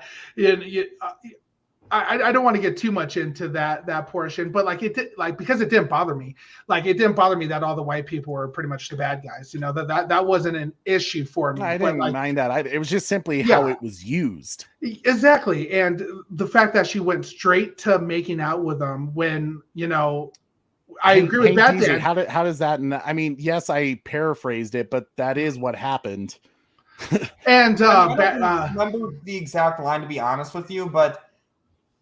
Honestly, like I famously have complained about CW for stuff like this. It's like CW is like the only thing I so frequently refer to as woke. CW. So, but like honestly, I think because they kind of went away from it so quickly, it was just kind of like blew over my mind. It didn't like bother me like completely. Like it wasn't like a film killer, but it was just kind of like, hold on, didn't you like just say like rich boy and like well and the reason I kind of wanted to dive into this was because what pissed me off even more about this is Warner Brothers tries to portray and push off that they're really not the bad guys when clearly what they did to Ray Fisher is absolutely insane. So you're still not off the hook, Warner Brothers, by just throwing in this little, social justice comment. But did Warner Brothers throw in that line, or was that because, like, supposedly, aside from the whole cigar thing, this was Matt Reeves' movie completely? Yeah, from what I could tell, they didn't really do anything against this film. But so I see Jurassic Fantastic says, pretty sure the exact line was these white privileged assholes. Yeah, so like I said, paraphrased it, maybe worded it a little different, but it was still the same concept of white elite assholes like that are running Gotham and they're the problem. Go ahead and say before that she literally called him like a rich boy. So literally by that whole thing that she said, white privileged assholes, Bruce Wayne, you can say definitely a white privileged kid. Yeah, 100%. And then let's make out. You can't really argue that. Like that one's not like it happened. It was there. Well, that's why it kind of makes me, this kind of circles back to the whole Bruce Wayne. People should know who Bruce Wayne is. I mean, Catwoman literally figured out that Batman was rich. It was a rich white boy. So, with that line, it kind of leads to some of my Bruce Wayne issues, which we'll get back to later. But I do want to bring that up now because we will definitely circle back. So Hank D said, she said they don't care about her friend's death because they are focused on these white privileged assholes. Yeah, I mean, And I would say she doesn't necessarily care about her friend's death because she's going to finish her, jar of milk. It's weird. Again, to her storyline was very confusing. Now that being said, I will say that if they give her a chance of doing a spinoff, as long as Matt Reeves doesn't touch it, because I think Matt he Reeves is going to touch it, Corey, because it's his universe now. He did her dirty a little bit. I don't think her storyline was that he did her dirty. Like I think he pulled a lot from the comics, so he clearly got the essence of Catwoman. Maybe in your opinion, he just didn't execute a smooth story character arc for her. Okay. I think you could. That's kind of fair, because I would say we liked her as Catwoman in the fighting scenes and stuff like that. But outside of that, where do you think she excelled as Catwoman? I think some of her undercover stuff, I think she excelled really well, like when she was working for Penguin, and the moment we even see in the trailer where she's like has her red hair and she's like walking past. So she did well in some of her undercover stuff too. And I think I'd agree with that. They can flesh her out a lot more, and I think when she's the sole focus, and even though we know Matt Reeves is going to touch it, he's not necessarily going to like direct and write every single episode, every single series. He might have like producer credit on some and have someone else. Because he can't, he's one guy. He can't. Yeah. Even Zack Snyder's not doing everything in the Army of the Dead verse. Yeah. I mean, she to me was very much, she in terms of like comic book accuracy, Catwoman's, she owns the part right now. Like she's doing the best. For sure. Because clearly she was, I mean, there's even a scene where she's fighting Carmine Falcone, and I think he like rips off the wig of her, and she looks exactly outfit, hair, year one Catwoman. It's like right out of it. I think she short hair, which she had in year one, I think too. I think she had short hair in year one. I think she's going to be the first great Catwoman movie if they ever make one of those, or film, TV series. I totally see that. I just thought, as far as her storyline and story arc went, which I heard a lot about, I don't know. There was a lot of holes in it for me. That's fair. I agree completely. Which, I mean, we gotta be careful saying that, because we don't, we're not real DC fans if we have any criticism for this movie, right? There's tons of people that's their favorite part of, and I totally agree with you. I thought she was great. I just thought her story was bad. I think she was definitely a big theme for I feel like it's gonna be a theme for like pretty much all reviews, is that the actors did great, but some of the writing for it wasn't great. Like when we talk about Riddler, I'm gonna pretty much have similar comments to, which kind of surprises me, because I had high hopes for Matt Reeves. That he's one of the factors that I wanted to like about this movie. That Matt Reeves, after talking to you guys on the Friday show, that he would have a good story for us. And I think there's a lot of parts that he missed. If anything, because I liked what Matt Reeves was going for. I think maybe it was just maybe too much, like adding in Penguin and having Riddler and even adding that cameo thing at the end. Like maybe it was just too big, and Carmine Falcone and stuff like that. To where, I mean, obviously it was a 3-hour film, so he was able to hash out some things, but yeah, there was a few details that were dropped, I felt like, but overall he did some things that I really dug, and stuff that we haven't really seen Batman do before that was intriguing to watch as well. Out of curiosity, as we kind of talk about it, what did you guys think of James Gordon with Jeffrey Wright? Loved him. He did a phenomenal job as he embodied Gordon so perfectly. Like he really felt like he was just this cop who wanted to make his way honestly, he cared about Gotham. Jeffrey Wright just, like, if you watch the What If series, Jeffrey Wright just has like that voice, that commanding, authoritarian voice. And I mean, yes, that's kind of why I'm kind of disappointed they're not doing the GCPD thing anymore, because I would have loved to see him. I want to see his story, because, I think there's a lot left to be explored in there. Yeah, that's one of my favorite Gordons, honestly. I'll say even. I agree. Yeah, I thought he did a great job as Commissioner Gordon. Yeah, that's where I'll stop there for now. Yeah. I thought he did a great job as Commissioner Gordon. I really liked his Commissioner Gordon too, because I felt like he was very much, I think for the first time, very much like involved partner for Batman.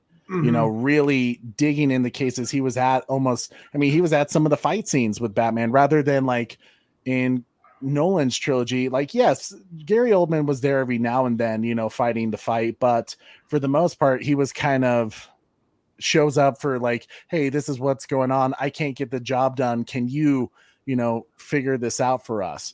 You know, it was very much that, which is a very Gordon thing to do, but you never really saw like into the battle Gordon, you know, with Gary Oldman. You saw it a little bit, but this one, he was very much in it, like right along with Batman in it. And I mean, in a way, it was kind of silly for them to, I think I even saw someone say this, Bat Fanatic. Yeah. It was kind of silly for them to promote so much Bat and the Cat when it was very much, it was very much Gordon and Batman filming. I see Bat Fanatic, you and I are thinking same wavelength, bro.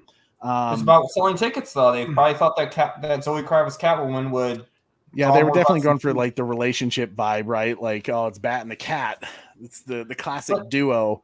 You didn't really see a lot of Bat and the Cat, honestly. I mean, she wasn't. If you really think about it, she wasn't in as much as the trailers made it seem. Like the trailers. Yeah, I definitely agree. It's definitely more of Batman and Gordon, because even a lot of like Batman and Catwoman scenes, Gordon was even there for a lot of them. Yeah, too. he was. Like, I mean, that was one thing I will criticize with Gordon. Like, I was a little surprised he was so willing to let Catwoman work with them at certain points. There was a little like over trusting, and maybe it was simply like that's just how much Gordon trusts Batman. So we're like, hey, if this woman is hanging around Batman, like clearly Batman trusts her, so therefore I trust her. But I think the scene that really did it for me with Gordon of like, this dude's a complete badass and I freaking love him, was the scene where Batman's like, who's that cop over there? Is like, he's the one that I broke the nose of at, you know, the Iceberg Lounge. And he's like, cool, I'm going to need you to hit me in the face. Like, fantastic. I love that scene, but I hated how that scene ended up being possible. Because, I'm sorry. Batman should have never been captured in the first place. Yes. Okay. Even here's the thing. I know this is year 2 Batman, but I should not even be smarter than day 1 Batman. When that bomb was about to go off, I'm like, he didn't. He knew he couldn't disarm it. He knew there was nothing he could do at that point. He just stood there like an idiot. Yep. Like, dude, move. Yep. And that's the only sour taste in my scene is, as much as I love that scene with like seeing that relationship between Batman and Gordon, Batman shouldn't have even been caught in there in the first place. You know, it was a very interesting scene. In a way, like I agree with you. It was kind of weird that Batman like stood there the entire time. Like the bomb's gonna go off at any moment now. This guy he's not gonna give up the thing. Or even the fact that Batman didn't like figure out how to stop the bomb was kind of like an unusual thing to do with Batman. Because you would think Batman, world's greatest detective, but he's always prepared, always gets things done. I mean, but Matt Reeves kind of prepared us for that. He kind of said, this is a Batman that's not quite at his prime yet. Like he's still figuring things out. While that being said, it was kind of weird that he even like a second left and he's just like, you know what? We're going down with the ship together with this terrible DA. But I will say one thing that popped at my brain when I was reacting to that the first time seeing it in theaters was, wow, like Gordon, I was like thinking Gordon somehow convinced or was able to prevent any of his police to taking off Batman's mask. Because clearly for him to have left that funeral, move out of the way of all the people that were around that building to get all the way to GCPD into that room for people to look at him, the time passed. So the fact that no one lifted up the cow a little bit just to figure out who that was, like I give Gordon some major credit there to somehow, I don't know, watching over Batman to make sure that didn't go down. But that was kind of like an interesting scene. I think it's another hole in the storyline, and I completely agree with Dan here. And Damn you, Bat Dan. You're bringing up a lot of the great points that I was thinking as well. And I'm kind of surprised about the people find out your rating, but it kind of surprised me now that you've noticed all these things. I had a very difficult time with that aspect, the bomb scene. And I almost think in some ways, Commissioner Gordon being around all the time hurt Batman. And the reason I would say that is because obviously, Batman's supposed to be a super smart guy, right? And obviously, Commissioner Gordon, he seemed like a smarter detective as well as, or has always been a smarter guy as well. And there was just times where,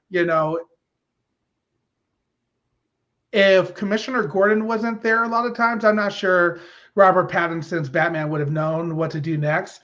It is what I felt.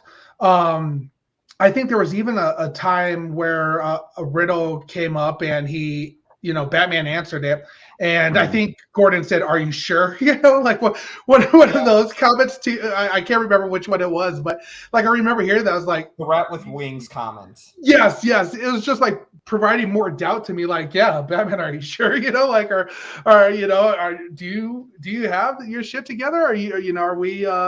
It took 3 times for him to solve that riddle. Yeah, it was a penguin, it was a bat, then it was a falcon. It's like he looked stupid, bro. Well, and I think that's kind of difficult, right? Like, because clearly with doing, and maybe you could make a case of saying like maybe the Riddler wasn't the right villain to choose this round, simply because, I mean, to be the Riddler, right? Like you have to be like one of the smartest people in the world, right? And then you have Batman, who is supposedly the world's greatest detective, but the Riddler is supposed to give Batman a challenge. So for this to be his first outing with the Riddler, I mean, Batman is going to be making a few misinterpretations and mistakes, because he doesn't have all the information. He doesn't have all the facts, but Riddler's also supposed to challenge him, A few, dude. He never figured it out. That's the worst part. Robert Pattinson's Batman never. Yeah. Exactly. Okay. Well, here let's get to this end, because I think we're all in agreement that probably one of the biggest highlights of this film was James Gordon. Like Jeffrey Wright nailed it. I would say James Gordon, yes. I would say I would like to see Zoe in her own Catwoman to improve on that character and not have as many holes in her storyline. And I would also say that the villains, the gangsters, the specific Penguin and Falcone, I liked those portions of. I thought so. John Turturro as Carmine Falcone, you think he did an amazing job? I thought he did a good job, but Colin Farrell as Penguin, yes, Colin Farrell as Penguin was. Would you great. like to see a rated R HBO Max series or movie of with Colin Farrell as Penguin doing kind of like a mafia show of Absolutely. Okay. I would too. I think him and Gordon were the highlight in this movie for me. Okay, so now let's. So Penguin needed that redemption because, Danny DeVito. Well, I love that he kind of stood up to Carmine Falcone at the end, like screw you, dirtbag. Right? Like I'm now the king here, kind of. Well, because he was going to kill Falcone. That's the thing. Yeah. Like, the only reason he didn't kill Falcone is that Riddler beat him to it. But I mean, he clearly was pulling out that gun. He's very. So, I mean, he still should have gone to jail. Just saying. I mean, I don't think you get out of a crime if you're clearly going to kill someone because someone else beat you to it. That's called attempted murder. Yeah. So before we get to Riddler, are we just gonna get there, Trey? We gonna do it? Yeah, we are. Before we get to that, we're really close to that because Andy Serkis is not going to take really much of any time. Andy Serkis as Alfred Pennyworth. Thoughts? Let's start with you, Batman. Oh, we're going Pennyworth first. Okay. Yeah. I think the actor, he did a good job. I really liked him. I liked that dynamic of him kind of helping Batman solve. Another person who helped Batman solve riddles was Andy Serkis. Mm-hmm. But and then we see some of the whole thing how Alfred in year 2, Alfred's not the most supportive of him being Batman. But my issue, so like when he almost died, when Riddler almost killed him, the problem was we hadn't seen him enough in that movie to earn that kind of moment. You know how in BVS a lot of the haters love saying we didn't see enough of Henry Cavill as Superman for him to care about his death because 2 whole movies wasn't enough. Anyway, I mean, Alfred, we literally saw him for like 10 minutes. So why? Yeah. Like, here's the thing. Yes, we know Alfred's important in the story, but when I'm judging a movie, everything needs to make sense in the context of that movie. I shouldn't need outside information for me to care about Alfred. Mm-hmm. Going off the movie, we have not seen Alfred enough for me to feel like bad that he's going to die. Like, we needed... And again, I would have been fine with not a lot of Alfred in this movie if it wasn't for that scene where he almost died. But that scene where he almost died just doesn't work if he doesn't have a lot of screen time in it. Yeah. How about you, Corey? Batan and I are on the same page tonight. Yeah. Almost exactly what he said. I think that Andy Serkis is going to be a great Alfred. I think if they continue on with this Robert Pattinson Batman, I think he's going to be a great Alfred. I wish we saw more of him.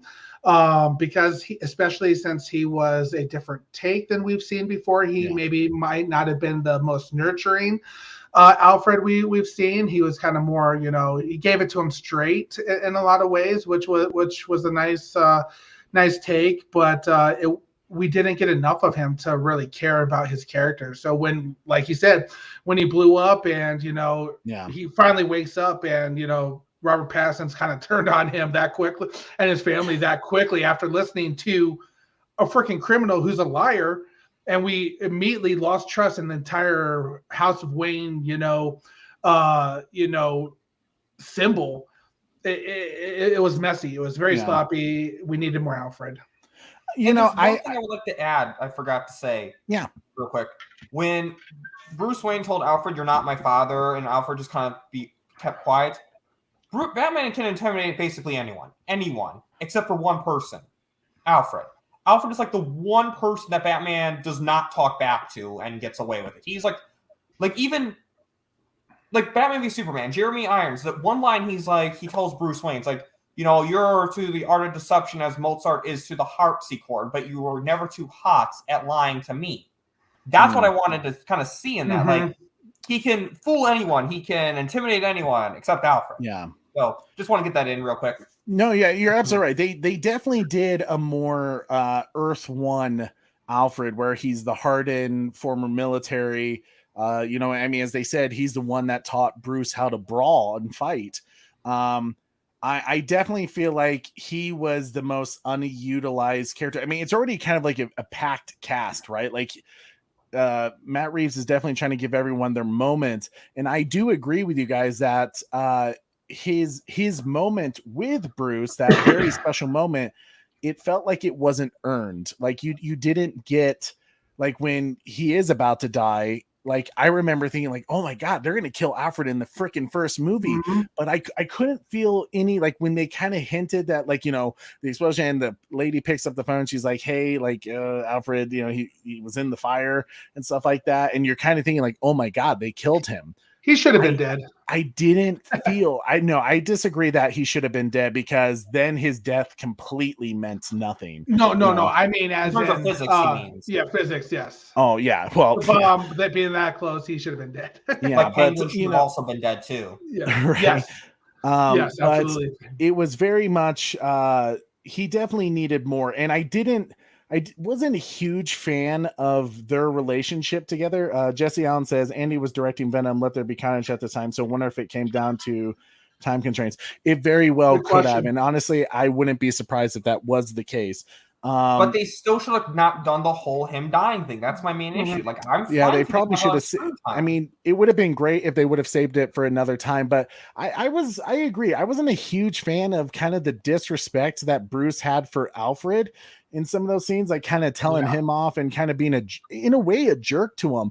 Yeah, it kind of helped that, like, there was a reconciliation thing, especially when, it was kind of hurtful when Bruce says, like, you're not my dad. And you can feel that little hurt that Alfred feels, where he's just like, I'm very well aware, like almost like Bruce has said that to him before, right?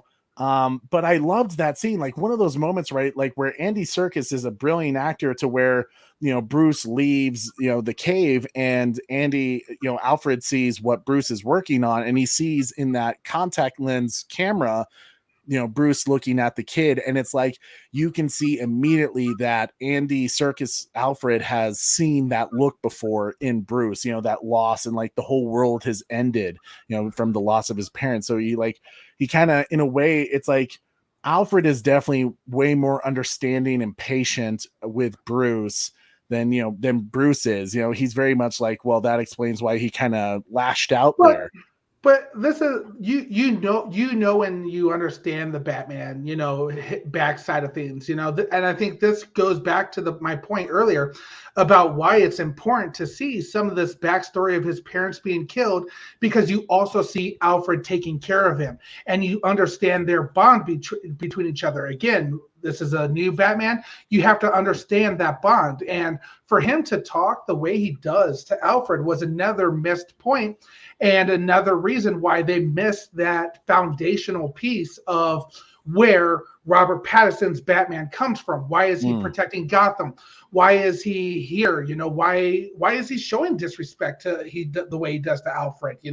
Why is he acting like a privileged little punk? Alfred is the closest thing he has to a father. He raised him practically, and he's being that big of a dick to him. And it was very just like, to me. It was definitely very much I feel like a directorial choice to try to defer from previous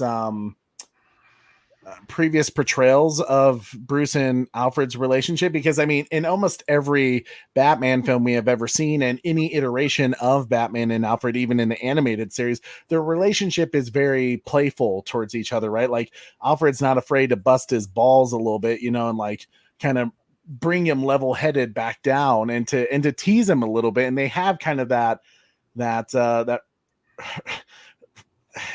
just that relationship where it's almost kind of like not brothers, but like just a sweet relationship towards each other, because Bruce does realize Alfred is really his only family, like you said, Super Rokorian, and that losing Alfred would be the worst thing in the world. And you did kind of get that, like when finally Bruce, because like Bruce is kind of ignorant throughout this entire film, as we'll kind of hold on to that a little bit, but like he is very young in this process, which maybe is why the Riddler is able to really leave him in the dust in some areas. Let me ask you this: not the villain to use for the first film, then, because it's not like he's going to use.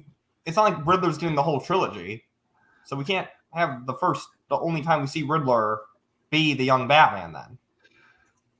And I thought about this a little bit more too, about specifically Alfred. Do we even really know for sure that Robert Pattinson Batman actually cares about Alfred? Because if you think about it, you were about to say, "Oh yeah, we do." He held his hand at the end. Yes, he was alive, but the first thing that Robert Pattinson's Batman talks about the second he wakes up is, why didn't you tell me the truth after all these years that my parents were crooks? My dad, had somebody killed, Well, that was the first thing. Like, hey, how are you feeling? You feeling okay? I think I know, like, really, it might just not be the good enough answer for you. Like, the truth is Bruce is very much hurt. Like the one person, he clearly trusts James Gordon, right? But if there's one other person that he does trust, it's Alfred. And the fact that Alfred, he knows based off this information, and Bruce has looked it up, but Bruce is like trying to deny it in himself, that he has to ask Alfred, the one person he does trust, who has held on to this secret for this entire time, has not told him, especially when Bruce is, his whole mission is to fight against the criminals that his dad was associated with. So he feels betrayed in a way. Immediately, so I understand why he was like, what the hell, man? But immediately he thinks worse intent from Alfred. And I think, once again, this just proves the fact that they should have, expanded on Alfred being in this movie, why we should have got more of a backstory to what their relationship is exactly, because, I'm not feeling the love there. Fair. Well, especially too, because what if Alfred, when he woke up, like, you know how a lot of times in like, you know, in like movies you see like they wake up only to die right after. Mm-hmm. Could you imagine if like that's like what, like, I mean, Bruce didn't know that wasn't gonna happen. Like, what if, you know, he's like, you lied to me, Alfred. Yeah. I mean, I'm just saying that, like, that's, as far as Bruce knew, that could have happened. Yeah. So, like, I mean, not even like. I definitely hope they use the opportunity in the sequel to build on their relationship a little bit more, because Andy Serkis, I feel like, has the skill set, and from the little that we did see of him, I think he could very well be a fantastic Alfred. I'll agree with you there. 100%. I think he just wasn't allowed. I mean, for that one scene where they do have that beautiful moment, like Andy Serkis hooked me, man. I loved that. You know, I loved that he had that moment, and that he reaches out for Bruce, and it was very touching that Bruce accepts. You know, I think it was really. Here's how I kind of look at it. Well, oh man, see, now we're getting into Bruce a little bit. Let's get to Riddler first. Let's get to Riddler. Once we finish Riddler, now we're gonna really dive deep into Bruce and Batman. Yeah. So, real quick, Hank, thank you so much, dude. Appreciate sorry, you.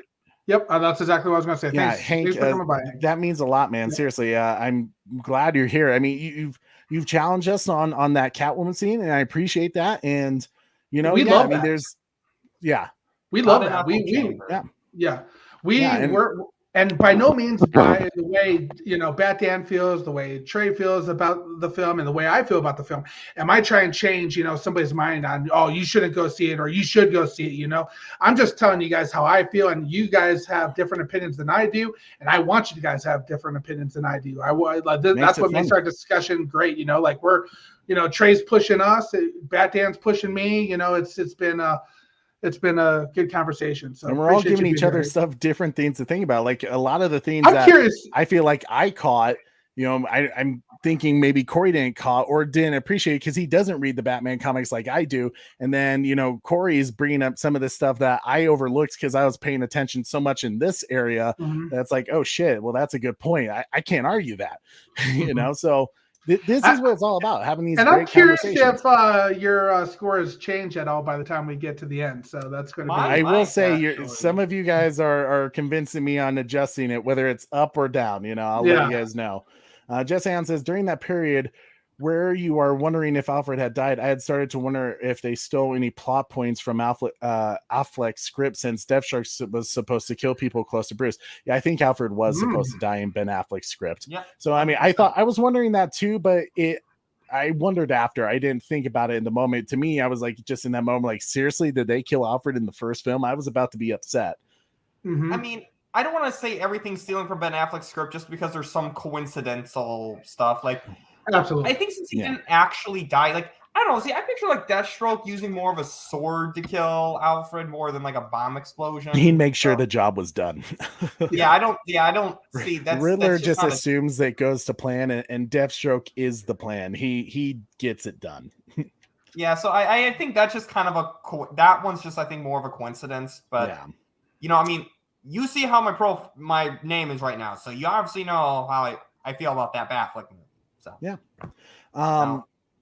So Riddler, Paul Dano, we kind of already talked about him, like the sinisterness, the breathing. I thought he was amazing in the first two acts, especially when you learn that he had, you know, the apartment right over where he's been. Like, he was there all the time. Like, people just didn't know it, right? The third act, though, I felt like, you guys heard me talk about this in our non-spoiler review. The third act felt like something changed tonally with him, and just kind of, it lost its I don't know the word quite to say it, but it lost something for me. It took me out of the moment. I can tell you what it was. It was the realization that he finally realized that Robert Pattinson's Batman is actually stupid. That was probably when That's totally what he realized, you know? He's like, oh, yeah, we've been teaming up so great. High five, bud. You're doing fantastic. You're killing them. I'm killing them. You know, we're working together to bring these people down. You brought him into the light. I took him out. We're a team. I turned myself in so we could, you know, talk about this together, you know, and have a this good brilliant time, plan that we have is just like, but you know, right? Like, and he's like, what are you talking about? The plan. Like, you read it, right? Like, it was right there. I'm sorry, I still don't like that Riddler got himself caught. Like, I'm sorry, there was no reason for Riddler to get himself caught. Like, I mean, he could have like fled to like a different country and watched a video. To me, it was kind of like clearly it was like a nod towards Seven when, you know, Kevin Spacey's character, you know, hands up in the air like, you got me, here I am, you know, and there's like a secret plan behind the scene. But what pissed me off more was that his ending move, his ending plan wasn't good. Like, it made no sense. Like, he was all about taking down, you know, the elites of Gotham, the people that oppress everyone below them, that treat the rest of the people, citizens, like shit.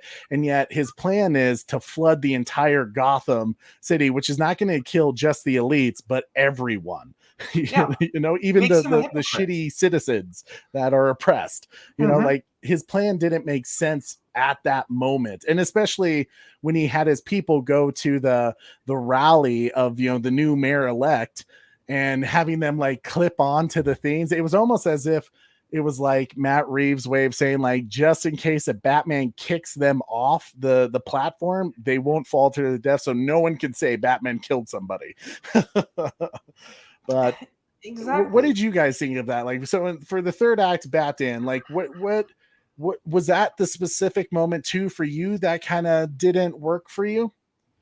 So, you know, like when you see like they build up this mysterious figure, you have this own image in your head, and then when you finally see what the person looks like, it's all of a sudden a disappointment. That's kind of how I felt. Like, well, here's kind of like my thing. Like, we kind of got like the more goofy, crazy version of the Riddler with Jim Carrey, and one thing the trailer showed from Batman is he was more like a darker version of the animated series Riddler, the Arkham Riddler, like more methodical, not crazy. He was definitely like the Riddler from Hush, Batman Hush. Yeah, exactly. He was like that darker, more sinister Riddler. But then when he was in Arkham, he all of a sudden acted like a lunatic. And I don't know, it just didn't really. He felt like a different character in the third act. And well, another issue I had is like he found out Batman was Bruce Wayne, but they didn't really do anything with that. I don't think he did find out that Batman's Bruce Wayne. Well, there were some things that I kind of thought he did. Like when you go into his little lair, you see, I'm Bruce. If I only knew then what I knew now. You see that? I mean, that writing. I know this is mostly an expression, but I mean this literally. Writing on the wall. Do you think so, Corey? Because like because I wondered the same thing. I was under the impression that like he knew that Batman was Bruce Wayne, but then when Batman's finally there and it says, you know, like they're having that conversation, all of a sudden there's a realization that you think Batman's thinking like, oh shit, he knows who I am, and then Paul Dano's Riddler says, I can't remember the exact line he says, but it would suggest that he actually doesn't know who Batman is, and it's just that Bruce Wayne is the thing he hates most. I think he was mostly not directly saying it because he was somewhat trying to protect the identity of Batman. I do think of it like it's like when I know I keep doing Batman v Superman comparisons a lot, but like when Lex Luthor, you know, it was more of like Lex Luthor's like civilization on the Wayne Manor's out the window. Again, he's just indirectly saying to him, I know who you are, but there's cameras here, and I'm not going to reveal that to the public just yet. Because he thought for 9/10 of the film that Batman was working with him. Why would you give that up? Batman had the end with, these corrupt figures that couldn't, potentially get them out into the light. Only Batman could do that for him, and he was able to take them out. So I truly thought he knew who he was. He thought they were working together. They were buddy-buddy. Let's go have a beer at the diner later, and dues, after you break me out of prison type thing, and that's where again it gets super confusing with his character and his story arc as well too, because in some ways you're right, Trey, in the sense that Bruce Wayne is kind of the person that he hates, is supposed to hate as well. So I hear what the you're representation of what he hates. Like Bruce Wayne is the definition of what he's trying to fight against. And oh snap! Thank you, Brandon Hayes, with a $20 super chat. My man, like Thanks, seriously, Brandon. thank you so much. Saw the film, I liked it, but it's odd that Warner Brothers supported Reeves in making this dark and long film when everyone trashed Snyder for making dark and long films. The film is a good modern suspense noir film, not a great Batman film. I can agree with that, and yeah, it is very weird that Warner Brothers was all of a sudden like, yeah, Reeves, whatever you want. And then when it came to Zack Snyder doing basically a similar thing with a very dark, long, and honestly very controversial Batman, because I think we'll get into that. I think it was in terms of what Reeves did, would be considered a very controversial Batman film. I mean, maybe you could say Zack was just the first one to do something super controversial with Batman, to where it was like now people are kind of cool with it, I would have. But thank you so much, Brandon, with your $20 super chat. Sorry, Batman, what were you gonna say? I give them that excuse if they weren't still messing with Zack's stuff in like Zack Snyder's Justice League. But like, yeah, with not allowing the Green Lantern. They don't get that lesson learned pass when they continue to. I mean, they totally have not learned the lesson, but like, yeah, they haven't learned the lesson. I mean, the fact that they were, messing with Zack Snyder's Justice League, like you said, like they didn't learn a damn thing. I think they just wanted Matt Reeves to have his film. But first off, before we go further into that, Brandon Hayes, let's give you your $20 super chat video. Thank you so much, brother. What are your superpowers again? I'm rich.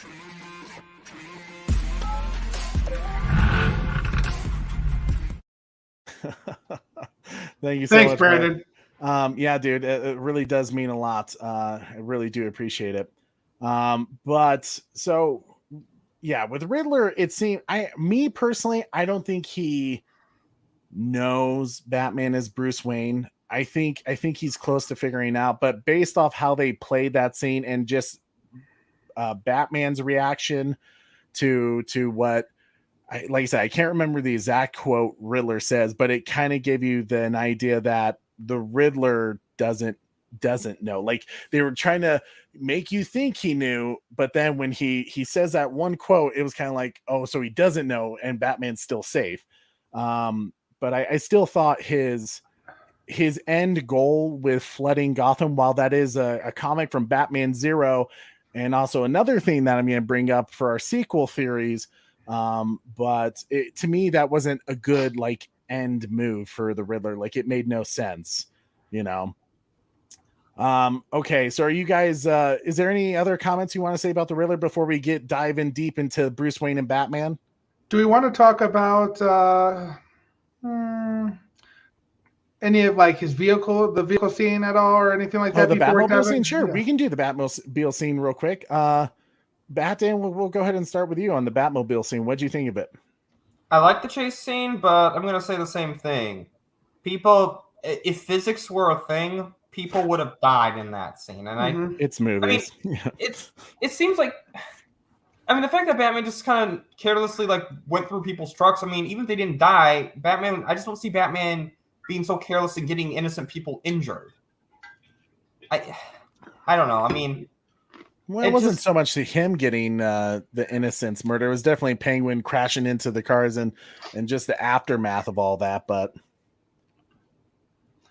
Integrity 101 says the Batman was a perfectly legitimate take on the character. It was a fresh and unique take, which I appreciate. If this is what people wanted, then I'm happy for them.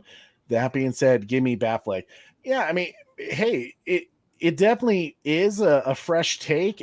I think with anything, and it's kind of the silly thing, right? When it comes to Rob's Batman, like I truly think it's either going to be for you or you're not going to be all for it. I don't think, but see, the silly thing is like, if you say that, Robert Pattinson fans or some Batman fans or people who loved the Batman are gonna be like, you're not a real Batman fan. Like, well, no, like maybe his take just wasn't. Hashtag cancel the Bat channel. Yeah.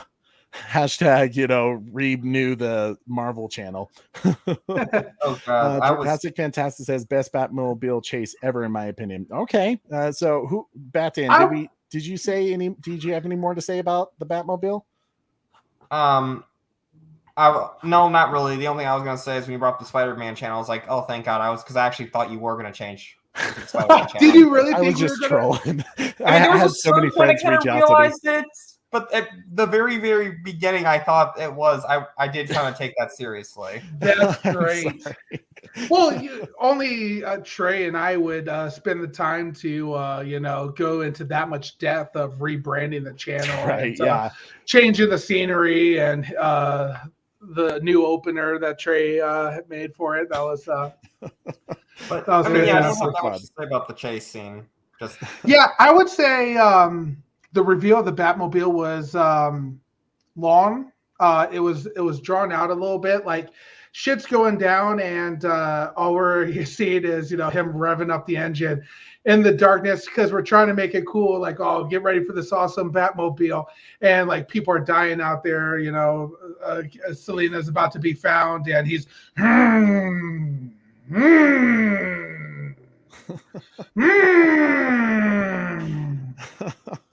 And then he finally goes. So like, it was cool in the sense like, oh yeah, that's a really cool, how get me excited. And then I'm starting to think about like all the shit that's going on in the background and how like people need your help now, Batman. It's like walking around all over the place, just revving up the engine of the car. Let's move. Let's hustle a little bit. So, the Batmobile I thought was super cool. I liked that old muscle car vibe and feel to it. Another point where I was disappointed in the film was they showed us too much of the car chase in the trailers that we saw, for a second we thought, the Batmobile was going to go down or something, and maybe something launches out and he's driving, a motorcycle, the bat cycle or whatever, and, change something up. But no, we saw too much from the trailers. We knew that he was going to come out, and we all know Penguin should be dead. So, but super cool Batmobile, great Batmobile chase. I would agree with that. Wasn't my favorite. Man, I'm yes, you look fantastic. I would say for me, it was, I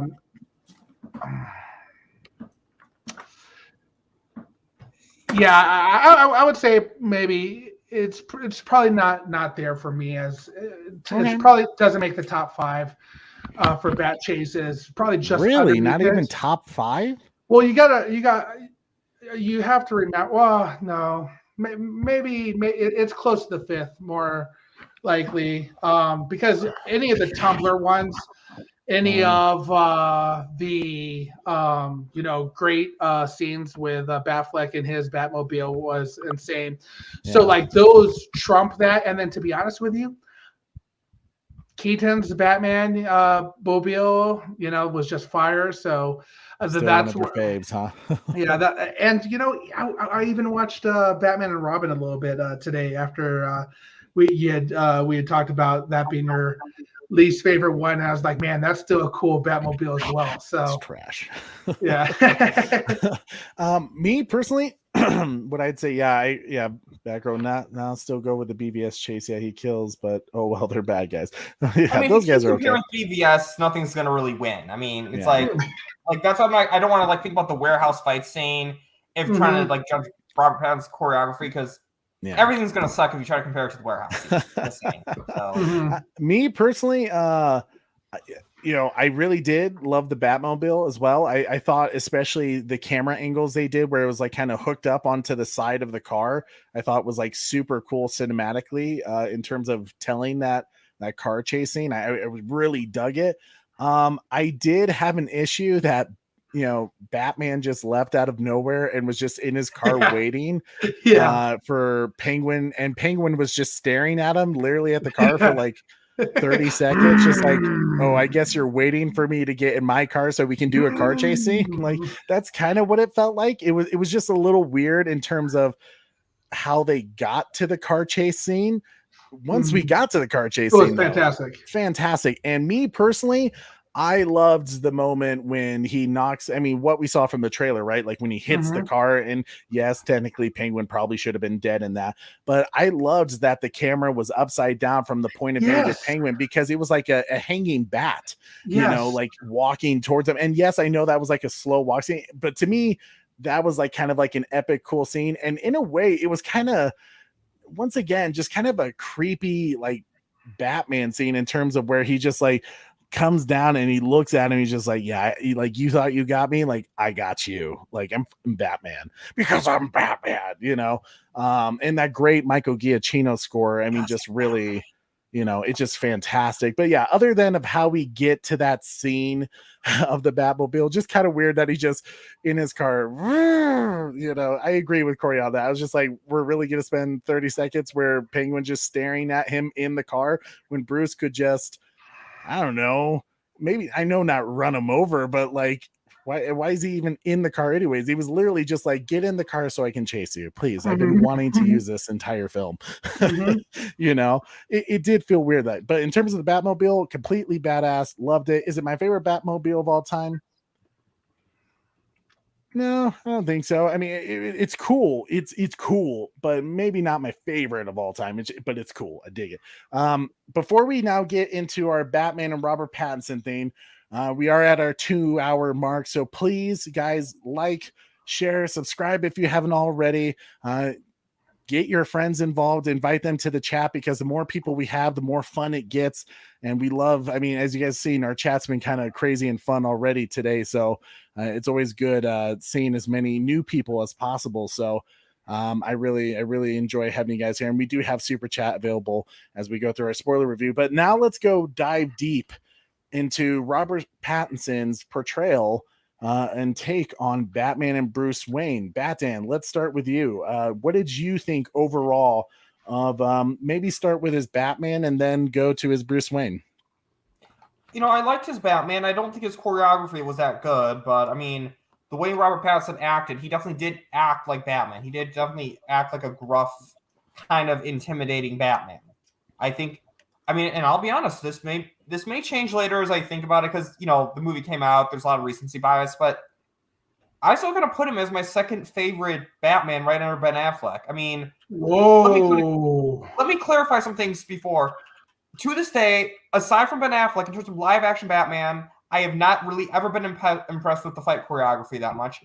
I have never, aside from Ben Affleck, no actor has gotten both a good Batman and Bruce Wayne. So I do have a lot of criticisms of or of Robert Pattinson's Batman, but unfortunately, a lot of these criticisms I still find present in Christian Bale and Michael Keaton. Michael Keaton did not have great fight choreography. He was not a great Bruce Wayne. Christian Bale was a great Bruce Wayne, but again, he was not. His fight choreography was a little at times too, and I think I just thought Robert Pattinson had a way better Batman voice than Christian Bale, so I think that's why I kind of give him a lot of points above Christian Bale. So, again, even though I'm saying he's my second favorite Batman so far, to be honest, that's not as high of a bar as you think it is at this point. So, again, Ben Affleck is the only one to this day to get the Batman and the Bruce Wayne good and to have like choreography. So. All right. Super Bro Corey, your take on Robert Pattinson. All right. It's going to get spicy now. It's going to get a little spicy because, I hated him as Batman. I hated him as Bruce Wayne. I think he was probably one of the worst Batmans I've ever seen in my life. And I'm throwing that out there hardcore. I actually put on Batman and Robin today to see if I could say I liked, just spliced his name, George Clooney's Batman better. And I didn't get through it completely, so I can't make a full judgment yet, but he's somewhere near George Clooney. So we'll figure that out. And here's my reasons why. Okay, are my reasons why. Batman lacked confidence. He had no confidence whatsoever. And you could say, okay, you don't really see, you know, too much of the confidence side of things with, you know, just the Batman character, which is debatable, but you need to show the confidence of the Bruce Wayne side of things. Well, we didn't get to really see him as Bruce Wayne. But what we did see is, you know, how did he lack confidence to me? One, he was super quiet. Very, very, very quiet, which to me gave off this, I'm unsure of myself. He felt like he was constantly second guessing himself. You know, especially when it came to the riddles or, you know, when he realized that, like, holy shit, you know, I never really figured out the riddles. Bruce Wayne was pretty much non-existent. And then when he was there was really, you know, no power of being Bruce Wayne. You know, you never felt like, oh, you know, he has the confidence of being a Wayne as well. So for me, it just, you know, it felt like there was no direction for him. You know, we go to the walking everywhere. It never seemed like he was in a hurry, especially when death was on the line. You know, oh, the bat signal is lit in the air. Let me go change out of my bat suit so I can drive my motorcycle over there and find a phone booth to get back into my uniform real quick, and then walk in through the front door, which you know, kind of continued to give me, he wasn't very in control of the situation. He was more a reactive Batman versus, you know, kind of a Batman that had thought of everything or had a backup plan. So that was point number one. Do you want to address that at all before I move to point two? So in terms of, if I heard you say this correctly, with him being unconfident, I didn't take his silence as no confidence. I took his silence as Batman, as intellectually, you know, thought processing through what's the crime scene is going on. You know, like he's one of those focusing more on the details. I mean, Batman's not very talkative in the first place in most comics. You know, he's usually very quiet and he's very much just observing details. And I felt like you really got to look at that in the, you know, the crime scene, the first crime scene, where he's kind of paying attention. And in terms of saying where he didn't really figure out riddles, I mean, he did figure out riddles. I mean, the Riddler has to present some challenges to him, right? Because he figured out he lies still one pretty quick. He figured out the justice one pretty quick. And in terms of the other two Riddlers with that one dude, Bruce couldn't answer that anyways, because that wasn't riddles to him. That was riddles that only Coulson could answer, the district attorney. So we'll talk about the riddles a little bit more on my second point. But as far as him displaying confidence, did you ever feel that he was a confident Batman at any point? I mean, I'll put it this way. While I didn't really like it, I mean, it shows a lot of confidence that he's just going to knock on the door and be like, you know who I am? I'm just going to walk through here, rather than, I feel like the more Batman thing to do would just to appear in the building wherever he, you know, Carmine Falcone was, wherever Penguin was, to just be in the room waiting for them. You know, that would be the more Batman thing to do. But for him to just be like, I'm knocking on the door, here I am. I took that more as him knocking on the door because he didn't know how to get into the place. Well, I mean, he needed them to open the door. Even one second, Pantan. Even when he did sneak in, you know, he still had to knock on the door to have them open the door, and they're like, "Oh, nobody's here," and then he attacked them. You know, so I don't think he knew how to get in. But that's the case a lot in the Arkham games. Like, think of all the Arkham games we played. How many times do we knock on the door and someone's like, "You can't get in here," and Batman basically can't, and a lot of areas are blocked off. Yeah, so I can't go ahead. Totally hate on that for something. I'm just saying, like, I praise the Arkham games, and I didn't criticize on the Arkham games, so I can't completely criticize that in the. And yeah, I mean, to me, that's just like, it's video games versus what would happen in like real life. Like, I don't see. To me, here was my biggest issue with the knocking on the doors thing. He's created this presence that we learned in the first like 10 minutes of the film, that people fear him just from the shadows. You know, they think he's there, and partly because he's a legend, right? You don't really see him. All you know is what he does. And then all of a sudden, Batman is very much out in the public. He just went through an entire clubhouse in his suit, just walking through. So to me, like, that takes away some of his nostalgia, the mystery of Batman. Like, there he is. He's just walking through the clubhouse. So I don't like the idea that he went through the door rather than, like I said, being the more Batman kind of thing to do, which would be just appear from the shadow in the room where the Penguin is, or, or where Carmine Falcone is, Real quick, Zachary. Hey, Zach, good seeing you here, Zach, buddy. dude, it's good to see you. It's been a while, man. He says he's probably going to see the movie sometime this week. Just want to let you know, buddy, that this is a spoiler review. So sorry, dude. You've been warned. So no, but again, yes, you could say that, but again, it doesn't show that he had confidence. I like to see Batman who was a little, suave. And I was thinking about it. If you look at Batman Begins, let me see here if I can find it. It is not a question of money. You see, I'm buying this hotel and setting some new rules about the pool area. Well, when we get to the Bruce Wayne, I definitely have a lot to say about that. So by him not being there as having that Bruce Wayne, and just like that was year one Batman. He bought the freaking restaurant, hotel. They went swimming, and he showed that confidence of like, hey, I run this city. Gotham City is my city. It's Bruce Wayne's city. It's Batman's city, and I never saw that confidence side of things. So. You want me to get it? Yep, go for it. I don't think you can completely compare it to Christian Bale's Batman, though, because you got to keep in mind, Christian Bale's Batman had a very short tenure as Batman compared to what we suspect Robert Pattinson's going to have. Because, think about it like this.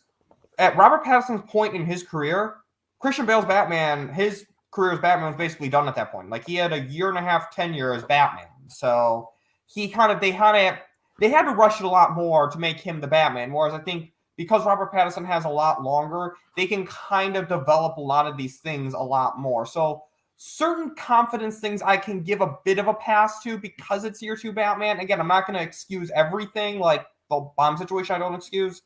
But I think you can that's kind of why I kind of liked it, honestly, because you see him developing more as Batman, is that he's not going to be sure of everything. So... Okay. So number 2 for me, he looked weak as fuck. I'm sorry. Not bulky. He had a small build. He pretty much all that Robert Pattinson was tall, which I think is a little over 6 feet or something like that. But he didn't bulk up really at all that I could tell. He looked small. When I think of like Batfleck or Christian Bale, I think they both gained 20 pounds of muscle alone. But how did he look weak? Obviously, we mentioned earlier his fight scenes weren't sequenced well. Really, all he knew how to do was punch. He looked weak in the sense that I felt he was very stupid. He came off very stupid to me in the sense that he would, I felt like he was second guessing himself with the riddles, which we already know. Okay, the riddles are supposed to be difficult, but he still never figured it out at the end. We got Gordon questioning him. Are you sure? He just couldn't really figure it out. I thought, the fact that, again, and we kind of talked about earlier, and you had to rebuttal to that. But to me, the police not being that fearful of him showed a lot of weakness to me, specifically. The only thing that he was kind of scary was in the very beginning of the movie when you're like, oh shit, is he in that shadow? And really, it doesn't matter if he's in the shadow because you're just going to hear thump, thump, thump, thump, or a little bit slower, thump, thump, thump. He's walking out, so he constantly had this, even when it was time for a fight scene, unless he was in the shadow and, walking out of the shadow, he didn't show much, strength. He didn't seem like he was, ready for the fight in the sense of, lost my train of thought. In the sense of like, I expect Batman to always be prepared, to always have a tool, always have a to think about his actions before something before he actually does it. So another area that I thought he looked stupid at was the waters coming into the garden, it looks like, or something like that, where they're having the New Mirror rally. Exactly. So it looks like the New York, the garden, type thing. So like the water's coming in, and oh no, here comes this electrical light that's going to come in and electrocute everybody. So he rushes it, he jumps onto the thing, and then whips out his batarang and he cuts it off, and then he shocks himself and he goes down into the water. Like, why didn't you just throw the batarang and cut it down yourself without having to jump on it? I think honestly that was because of, in a way, and this is where I say some of the problems is with this being too grounded with Batman. Means that you're going to take away some of what we do know about Batman, right? Like, realistically, him throwing a batarang probably wouldn't have cut that thick electrical cable. He would have had to have some force behind that. So that's where some of the realism and the groundedness kind of sets Batman back for not being a more comic book accurate Batman, like maybe Batfleck was, where he can kind of do things that are kind of physics defining things. I mean, in terms of his weight and his build in the film, I can agree with you on that. Like, for me, I wish he would have been a little more muscular. I understand he was going for here's what I'll say about that. I heard they were going for more of a faster build, but the way he moved choreography wise didn't give me the sense that he was faster. We're going for a faster build. The dude was walking everywhere. Well, I mean, but take that out because you're just looking at that because with the walking, that was for intimidation's sake. For the fight scenes, he wasn't so much walking, but like he wasn't quick either. Like he wasn't. When you're thinking, okay, if he's built this way to be a fast moving Batman, I thought Christian Bale's Batman choreography wise would suggest that he was a faster Batman in Dark Knight and Dark Knight Rises. So I mean, in terms of build, I can agree with you on that with his Batman.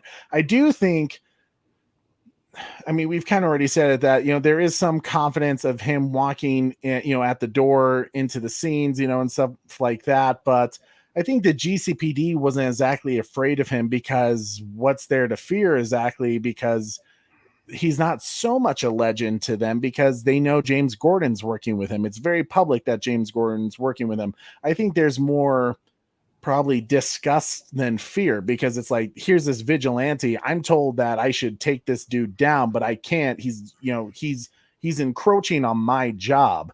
And some of them are corrupt. So it's like, let's take this dude out. So what is there to fear? Like, here's this dude, let's go after him, So is he scary or is he not scary? Because even the he's bad scary guys to the criminal underground world. But when you're a criminal who has authority like the GCPD in some of this area, then what's there to fear? I think it's a weak. Just again, he looked weak to me. I'll get to number 3 here in a second, but I figured I'd let you guys kind of either rebuttal or explain more on your take on Batman, because my third point is a question. It's my thought and a question at the same time. Okay. Batan, do you have any more that you want to say about, I think you said you wanted to talk about Bruce Wayne's Robert Pattinson's approach to that. I did not like his Bruce Wayne. It's kind of like that was one of my issues. Like you could totally, if you were to pick a line, if a bunch of people were lined up, Robert Pattinson's Bruce Wayne was it. There was no distinction. He didn't once act like the billionaire playboy that Christian Bale or Ben Affleck did. Like, and that's kind of like when when you brought up that whole Wayne buying the hotel, yes, that's where I'm saying Christian Bale's Bruce Wayne is 100% better than Robert Pattinson's Bruce Wayne. Yeah, I agree with that. But again, it's kind of like my whole point is like, aside from Ben Affleck, I don't think anyone's really had a great Bruce Wayne and Batman. I think it's like there was like, oh, they were a good Bruce Wayne, but they were not so good of a Batman. Yeah. But I think that's where, and I agree with you, Bat Dan, I think that's where they failed this movie, because we didn't really get to see Robert Pattinson. Because I think, so I guess I should preface this as most people know, that Trey didn't like Ben Affleck as Batman from the start. When he first heard about that, he was very doubtful. I heard about the casting. Exactly. Me right away, I told Trey, I think he's going to be the best Bruce Wayne and best Batman we've ever combined, and potentially best Batman we've ever seen. I said that to you right at the beginning. So me telling you that before the actually movie came out, I went into this film with remembering that, okay, Corey, I can't come in, being too hard on Robert Pattinson. I didn't get a chance. I would have expected Robert Pattinson to be a great Bruce Wayne, up there with, kind of a Christian Bale's Batman, and we didn't have even an opportunity to see it. It was very short. It was limited. It didn't. There wasn't much context because we didn't go into the background of, Bruce Wayne. Yeah. So I didn't get a lot of Alfred too, actually. Exactly. Because Alfred is still more connected to Bruce Wayne than Batman. So if you're not seeing a lot of Bruce Wayne, you're not going to see a lot of Alfred. And also too, his haircut didn't sell me. I mean, Bruce Wayne's like the Kurt Cobain haircut. So yeah, his Bruce Wayne was not good. And again, I don't want to kind of clarify an earlier statement. When I'm saying like none of them were good, this isn't me excusing Robert Pattinson necessarily for being a bad Bruce Wayne, but I'm saying why I'm not knocking him down on the list as much as some people might think, just because. But that's why I'm saying like it's because I mean here's the thing. This was Ben Affleck's script originally. I shouldn't. That means you need to try even harder to make sure you're doing a good job, capturing both essence, and they need to try. That's why I think too it was probably more important for them to have a good Bruce Wayne, because I shouldn't be watching the film going, man, I so wish we got Ben Affleck. I want to. So yeah, his Bruce Wayne needed work. I agree with what you're saying, Batman. So I think personally, like his Batman was definitely his pro. That was his stronger side. Was it my favorite take on the character? No, there was a few things he did that I wasn't crazy about. Like it for him to put Selena Kyle, someone who he doesn't really know. I mean, he knows she's capable because of his first experience with her, having that little fight scene. So he knows that she can handle herself, but it seemed weird that he was pretty quick to like throw her into the fire and have her do stuff and maybe that was, to show some character development, that he's so focused on the mission that he's not exactly thinking very clearly. And that's where I say, while I definitely didn't like his Bruce Wayne, his take on it, and like with the Kurt Cobain thing that Matt Reeves was going for, the antisocial, socially awkward, looking down when police officers were looking at him, and just being so socially awkward to where he can't even really like talk to women almost, was kind of like a weird thing for me. And it's for me though, it's kind of like, this is where I said in our non-spoiler review that like, I can respect this decision if they pay it off in the sequel, because at the end of that film where he's looking into the sun and he's not like blinded by the sun for the first time, like Bruce Wayne having to put the sunglasses on, and he finally looks into the sun and he says, I know I have to become something else. I know I have to become a symbol of hope. It makes me wonder, kind of the same quote that a similar thing that happened to him with mayor candidate Riel, who was like, hey, like your parents helped out. You're not, like, we need you to get involved once I'm mayor.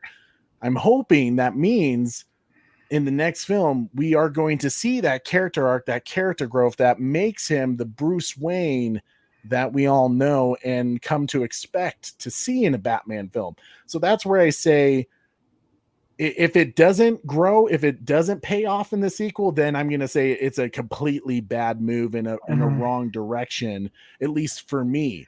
And the silly part is, as I kind of said in a non-spoiler review as well, is like these last few years, I would connect easily with that type of Bruce Wayne, antisocial, socially awkward, in some areas, and kind of doesn't want to go out, and just kind of stay in the dark, I guess you could say. My wife always makes fun of me because in my office, even when it's daytime, I have like the curtains black, and I'm just working away in the dark because I just like working in the dark because I'm Batman in the Batcave. But, so I felt like I could connect to that, and I could, but at the same time, it's like, that's not really Bruce Wayne for me. I kind of like Bruce Wayne because he is the billionaire. And as we kind of saw when they pulled from comics like Batman Year One, even in Frank Miller's comic Year One, when Gordon starts to suspect that maybe Bruce Wayne is Batman, he totally plays it off, has, like a prostitute with him, that he does nothing with, but like he's playing into that thought, like, yeah, I'm a crazy billionaire. I don't care about anything other than like money and women and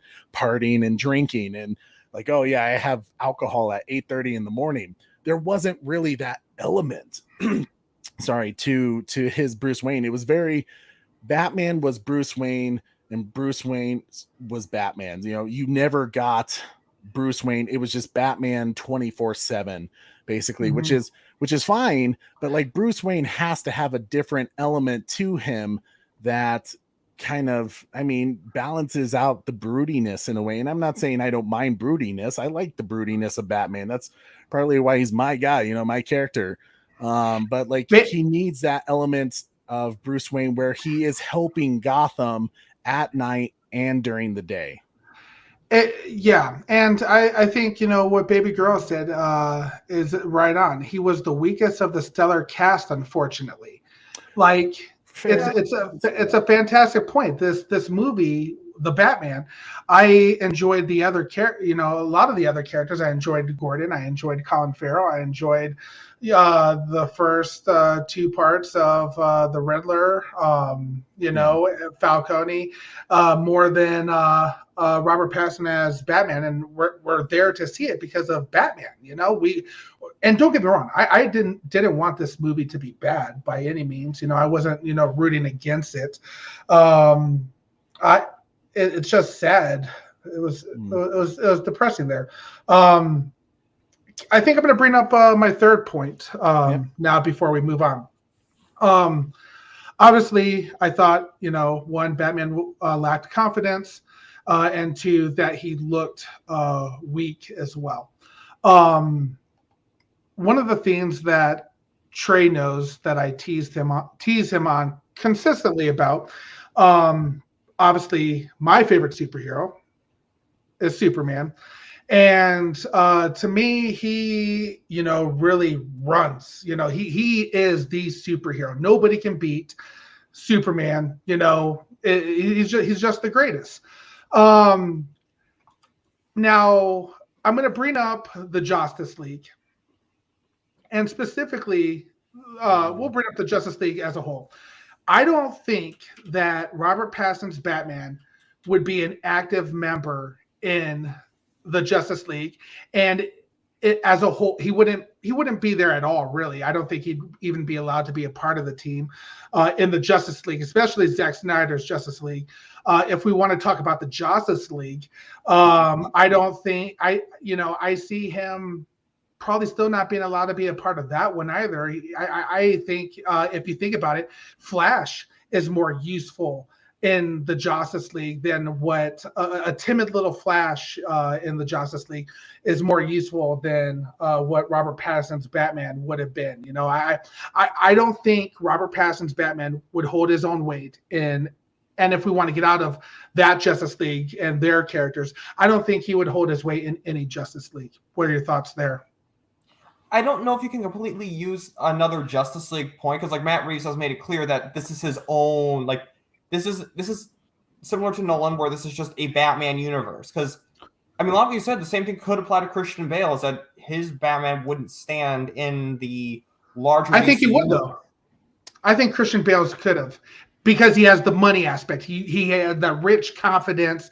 You know, he would have been. I don't think he would have done much in actually helping get the thing accomplished.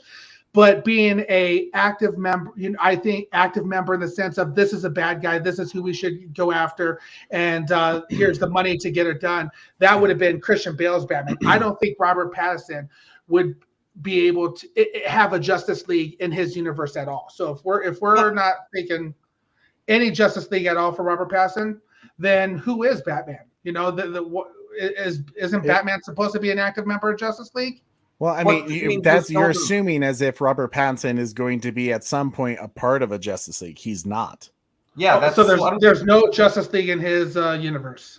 So I don't think Reeves really needs to try to make him work like he could be a member of the Justice League, because if that's not going to exist in his universe, I don't see any reason why Matt Reeves should make himself worry about that too much. Like I said, one of my biggest things with this Batman of why I'm kind of sad that we're not getting, at least at the time, more Batfleck, because he can hang around with the Justice League, is that this is so grounded and real that there isn't going to be really a link for Batman to be a part of even a more extensive rogues gallery like Clayface, things that are very unrealistic.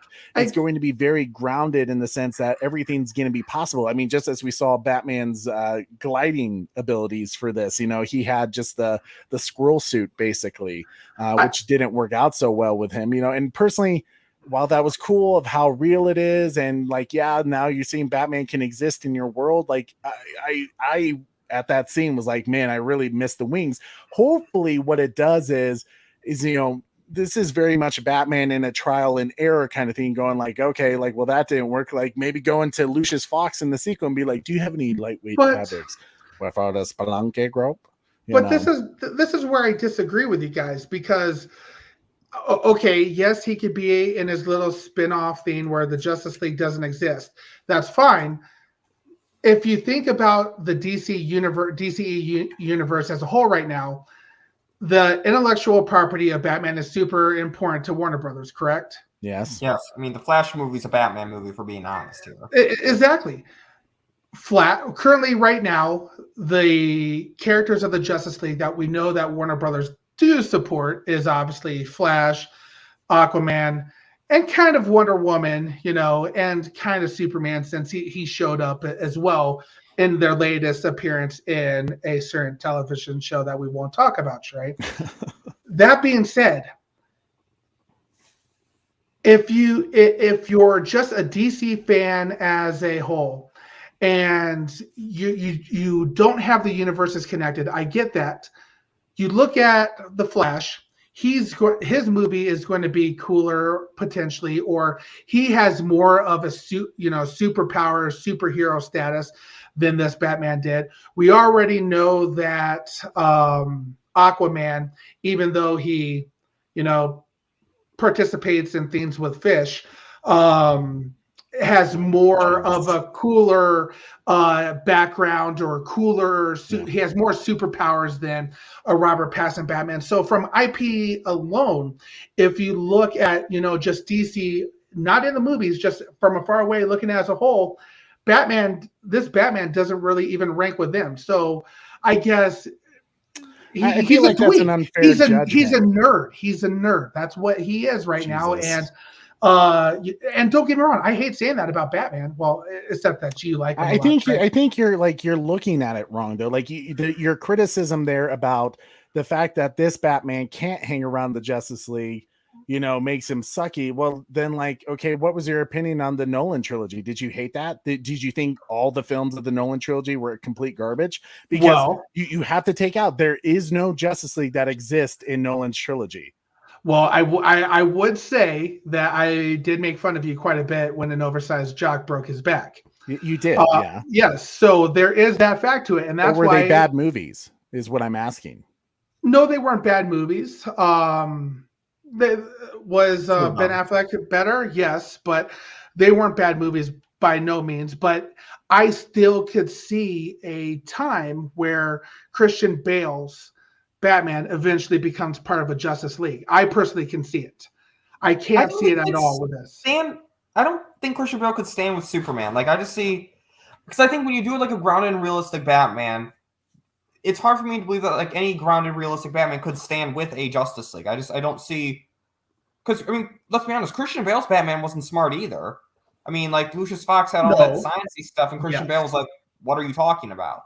So I don't really see Christian Bale standing with the Justice League. But he had the tools to accomplish what he needed to do. I honestly think that if it wasn't for Alfred starting to figure out the riddles there in the beginning, or Gordon helping Robert Pattinson along, that he wouldn't be able to do. Like Christian Bale's Batman knew how to utilize the tools that were available to him, and in my opinion, Robert Pattinson really didn't understand how to use any tools or anything of that at all. But once again, Corey, see, I gotta rebuke that, because like, okay, Christian Bale didn't figure out everything either, too. I mean, he found out what Ra's al Ghul was up to, in Batman Begins until it was too late. He didn't figure out everything as well. So, but did he save the city? I mean, in a way, not without a crap ton of damage, and I mean, technically, not nearly as much as Pattinson's Batman did. Well, I mean, but you also have to look at then here's another example, like Dark Knight Rises. That was a shit ton of damage. Did Bruce stop that? No, he didn't. No. I mean, did Christian Bale's Batman stop that? No. So that's why I think like your argument there, just simply because Pattinson not being able to be in a Justice League world makes him not a good Batman. But did the nuke go off in the city? No, but it still got to that point, Corey, where the city was basically destroyed. He still found a way to stories. Oh, The Dark Knight Rises takes place over the course of months. I'm sorry, what was that? The Dark Knight Rises, if you think about it, like the city, that takes place over the course of months. Mm-hmm. Whereas the Batman movie, and I suspect the sequel, won't take place over the course of that same time. So you can't really compare how Batman wasn't able to solve the situation that quickly, because in the Dark Knight Rises timeline, it took months for Batman to resolve that. So, hold on a second, guys. Hold on. Yep. Noel Leon Flores, my man. Guys, if you don't know who Noel is, he just did the comic Dreamwalker with Mikey Sun, did the artwork for it. Oh, nice. And it literally came in just yesterday for me. So I am like, finally, I'm so excited to read it, because I felt like so awkward with like we did that stream that Mikey Sun and Sil had with Noel. They were able to talk about it, and all I knew was some of the artwork that I've heard from people, but I haven't got my book yet. So I was like, oh man, I can't wait to get it. Finally, it's here. So, sir, congratulations on all the success. And it's one of the hottest selling comics. Can't wait for issue 2. And just congratulations, dude. Like, seriously, the artwork looks amazing. Guys, I think Dreamwalker is pretty much sold out. I don't know if a second print is about to happen. If it does, I'll let you know about it. Or maybe Noel knows, but hey, when the time comes, get issue 2, because it's just gonna keep selling, guys. It's amazing. Noel, it's awesome to have you here. Thank you so much for showing up in the chat. But Noel says Bale's Batman and Pattinson Batman are detective movies, not superhero movies. That's a great way to put it, where it is more based on the detective comics and detective noir rather than Batman being a superhero. In a way, he's a super vigilante. But I still think that, with this being a noir film, we should have seen a higher level of thought and, figuring shit out. Bale's Batman may have done so, here and there, not always, but I think he did a better job at figuring things out compared to Robert Pattinson's Batman. He didn't even know the ending to this riddle. So to me, like he was always a step behind, where at least Christian Bale's Batman had a solution or was able to adapt, Robert Pattinson's Batman allowed the water to flood in. Well, I mean, it's not like he's Superman and would have been able to blow the water back into the, to the lake or river that was there, Exactly. And don't get me wrong, this is another one of those movies that I'll tell you, Trey, that if this was a Superman film, it would have been over in 5 minutes. Jesus. These guys would have been captured. You are such a Superman fan that I'm just going to, throw your opinion on that last one just out the door. I mean, you can say about any Batman story, to be honest. I mean, I remember when I played the Arkham Asylum, I remember one thing I thought to myself was, man, if this was Superman, this wouldn't even be a game. Hurtful. Right? So, I mean, hurtful. I don't know. I mean, again, Christian Bale, it took weeks for him. It took months for him to solve everything in The Dark Knight Rises. So again, I think you can give that same argument that it took Christian Bale's Batman a while to solve it. So I still give Robert Pattinson's Batman a pass. And again, Christian Bale, they had to speed run his development because his time frame was much shorter as Batman than Robert Pattinson. So. Yeah. Well, I mean, and they need Corey, like in terms of like, you know, Robert Pattinson's Batman not being able to stop the flooding. I mean, at the same time, like, so here's the difference is Ra's al Ghul's plan allowed for, you know, a weakness to where Bruce could fix that. This is now Riddler, who's far more intelligent than Ra's al Ghul, who created a plan where Batman can't be in every place at once, and he figured it out way too late. You know, I guess what I'm worried about, and especially, and again, I think Robert Pattinson can be a good Batman. I can see him being a good Batman. I think, again, I'm kind of wondering if this is more of a Matt Reeves thing in the sense that he was so focused on making a Batman that was a Nirvana, a frontman, a Al Pacino in The Godfather, Michael Corleone, Batman, that those people aren't Batman. So you're not. It was just this ground. I'm okay. I guess I'm okay with grounded Batman, but this Kurt Cobain, Michael Corleone style of Batman just didn't work for me. Those guys aren't Batman. And by him maybe focusing so much on trying to give off this Kurt Cobain, Nirvana, Michael Corleone vibes throughout the movie, that he did more damage to Batman's character IP as a whole in this movie, in the sense that the other characters, because we know that he can develop characters. We all said that Catwoman, looked pretty cool. I thought there was holes in her plot. The Penguin looked absolutely fantastic, and his story was pretty cool. Falcone looked cool. I think he was so driven on making such a different Batman as Matt Reeves that he kind of messed Batman up. And we seen the chat even say it, that Pattinson was the weakest character in this film, and I agree with that. Still, but I feel like this particular criticism that you have, like Noel's saying here, detective movies usually highlights the villain's brilliance too, as how Heath Ledger's Joker shined and how Riddler did too. So yeah. Okay, hold that up though. Okay. Hold that up. Noel, I'm curious because I agree with that statement. Where was Batman's brilliance then? Where was Batman smart in this film? I mean, he figured out some of the riddles. He was figuring it out. I mean, the Riddler has to kind of fish hook him a bit though, Corey, because it's the Riddler. Like, imagine if the Riddler said a riddle and then Batman was instantly like a sparrow with a machine gun. How the hell did you figure that out, dude? But like, who won? Who won the battle? I mean, in a way, the Riddler won, but it was the character growth of Batman in year 2, figuring out at the end of the movie, I have to be better. I have to rise to that symbol of hope, because I'm not just, fear is not going to cut it. Fear is not the only thing that's going to be able to help this city.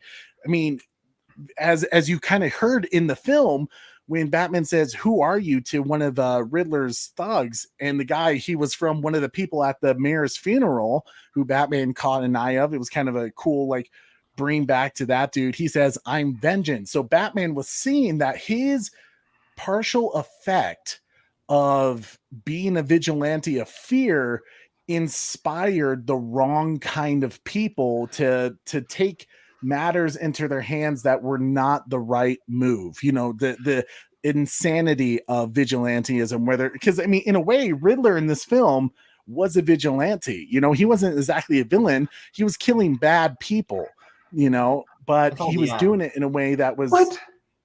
But again, I still don't understand where we saw the brilliance of Batman.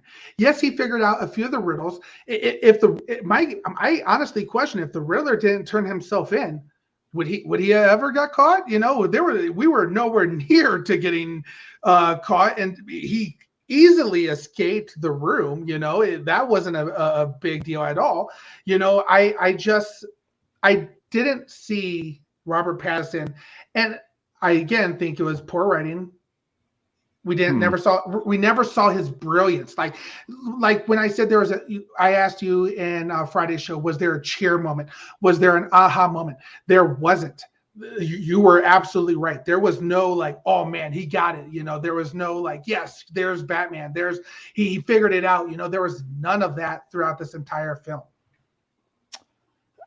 Yeah, I mean, yes, there wasn't a cheer moment really, but like. But was there an aha moment? I mean, I had some aha moments, but that's simply because. Sorry, go ahead, Batman. When he figured out, when he kind of saw the Scoopy thing, that he was able to. That was kind of his little aha moment. That's, oh wait, the Scoopy thing is like for the floorboard. Yeah, I mean, like you said, once again, you have to. Those are weak aha moments to me, though. Like him figuring out a riddle from a card, the scoop thing. You know, like I hear what you're trying to say, but there was no like. Let's bring up the Scooby-Doo game, boys. You know, at the very end of the Scooby-Doo show, they lift off the mask, you know, and there's the aha moment, you know, that we didn't okay, get that. So that I'll actually bring up in another point, because I feel like there was one element of this film that maybe would have made it better. But as far as what I can gather, and maybe the audience can kind of tell us as well, for everyone that's watching, what was your top 3 favorite things and cons about Bruce's Batman and Bruce Wayne, Robert Pattinson's Batman and Bruce Wayne? Like, let us know. I think I have a little banner here for that one. Yeah. So let us know what were some pros to Bruce's Batman, and then what 3 cons were, if you can. So that way, to kind of see if we're all thinking of the same thing. Like maybe Corey and Batman and I are just completely off, and like, you know, Robert Pattinson's Batman was just spectacular. I feel like Corey and I are just gonna have to slightly disagree, because, you know, in a way, I think while I understand there were his Batman and Bruce Wayne weren't perfect in my opinion. I mean, it very much fit the purpose of what the story was going for and what Matt Reeves wanted to portray with Batman. Now, I think the question is that work for you or not? You know, Kurt Cobain's not Batman. And that's just the honest truth. He's not Batman. Michael Corleone is not Batman. The taking those 2 characters and trying to make them into Batman just doesn't work, in my opinion. Now, that being said, I would give Robert Pattinson another try as Batman. I would watch another Robert Pattinson as Batman. Obviously, not saying that I'm giving up on Batfleck and that side of things. We're talking strictly Robert Pattinson. I would watch another Robert Pattinson Batman and hope that they do him justice in the second one. I'm concerned after seeing this one. Well, what I'm kind of worried about too is that, you know how they kind of joke about like Tom Holland's first trilogy was like one origin trilogy? Mm-hmm. I wonder if that's what's going to kind of feel like for Robert Pattinson's Batman. It's going to be like by the end of the 3rd movie, see, that's why it's kind of hard for me to judge everything about him so negatively, because this is a Batman where he has more tenure to develop.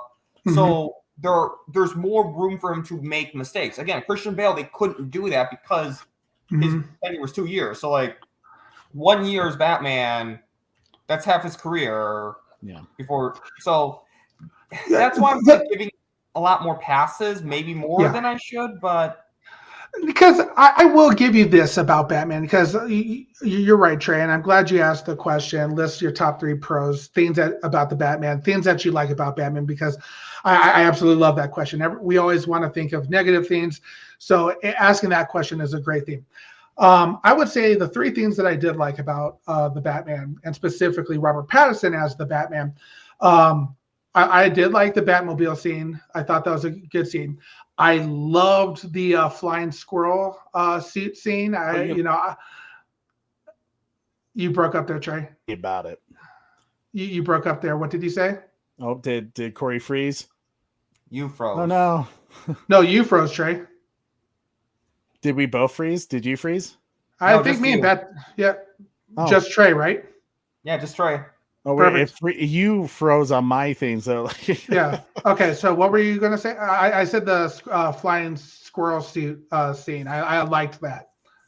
I wasn't a huge fan of the flying squirrel suit. So I thought it was a cool suit. I love those suits. I think they're super awesome. Oh, I do too. Like yeah, I think Battlefield 2024. I want to start flying around in those suits.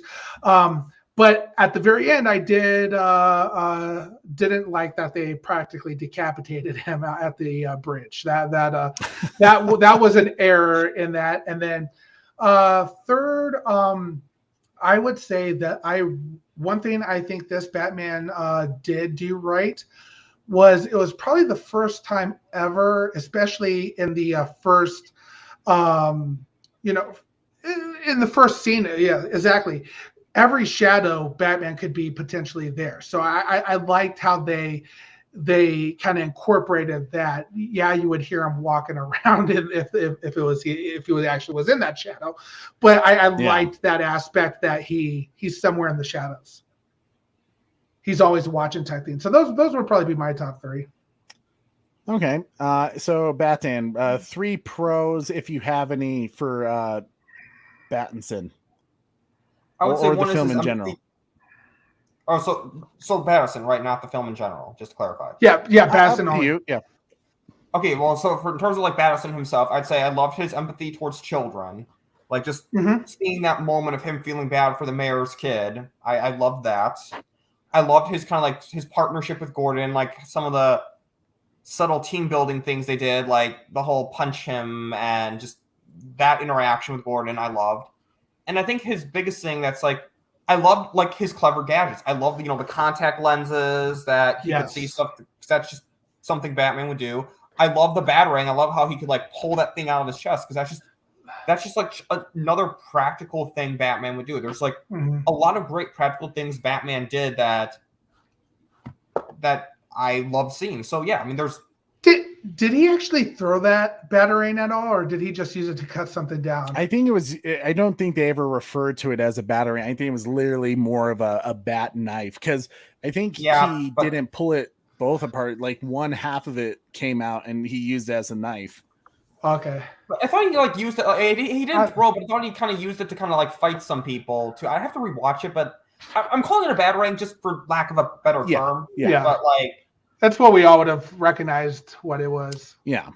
So, but regardless, that was such a practical application that Batman would do. So I think those are kind of like my top 3 things about Battinson. Okay. I think top 3 things for me as well were that scene specifically with the boy of Mayor Mitchell. I thought that was a very strong, powerful understanding of what that would mean to Bruce, of how he would be taken back to that moment where his parents were murdered. I think the detective noir style, just him narrating through things, I really dug that aspect of him, that it was very much like Detective Comics, like reading a Detective Comics issue. So that was phenomenal. I really dug that. And I think a pro is that he does have a lot of room to grow, that like, it's not going to be like, it kind of seems like with Christian Bale's Batman that he didn't really grow much throughout the entire character. After Batman Begins, he kind of, this is who Batman is. And Dark Knight, he kind of realizes that Batman can be something more in terms of what he can do for Gotham. But at the same time, that was his weakness in Dark Knight Rises because it was used against him. So in terms of character growth, to have an antisocial Bruce Wayne, to maybe have a Batman that hasn't completely figured out the best way to prepare or to get things done, is something that I think they could build upon in the sequels. So Corey, let's go on to our next slide as we kind of get through our show. Some major comic book influences throughout this film. You've heard Matt Reeves say, some of the big comics that he looked at was The Long Halloween, Batman Year One by Frank Miller, and Batman Ego by Darn Cook.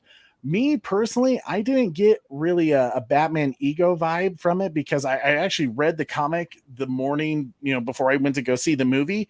I can see where maybe at the end where he kind of realizes that he can't be Vengeance, as people were starting to call him. He wasn't just known as Batman, but Vengeance.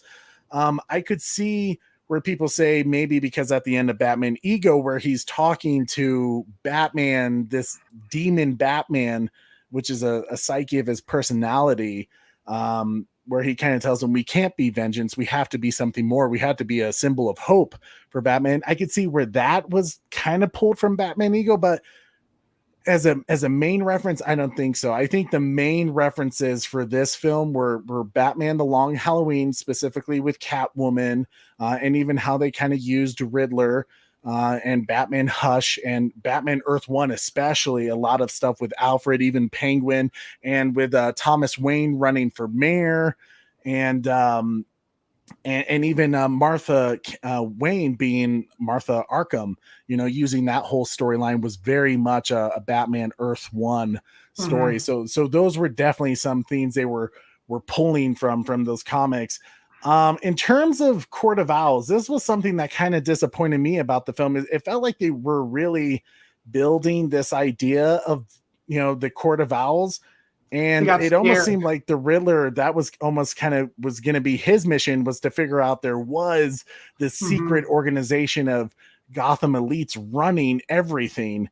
And maybe I almost thought like maybe he was going to be killed at the end of the movie rather than survive all the way through. But out of curiosity, Batman, because I know you've read some of the Batman comics, was there anything you noticed from these comics that, or from other comics that you were like, oh, I totally see what they did there?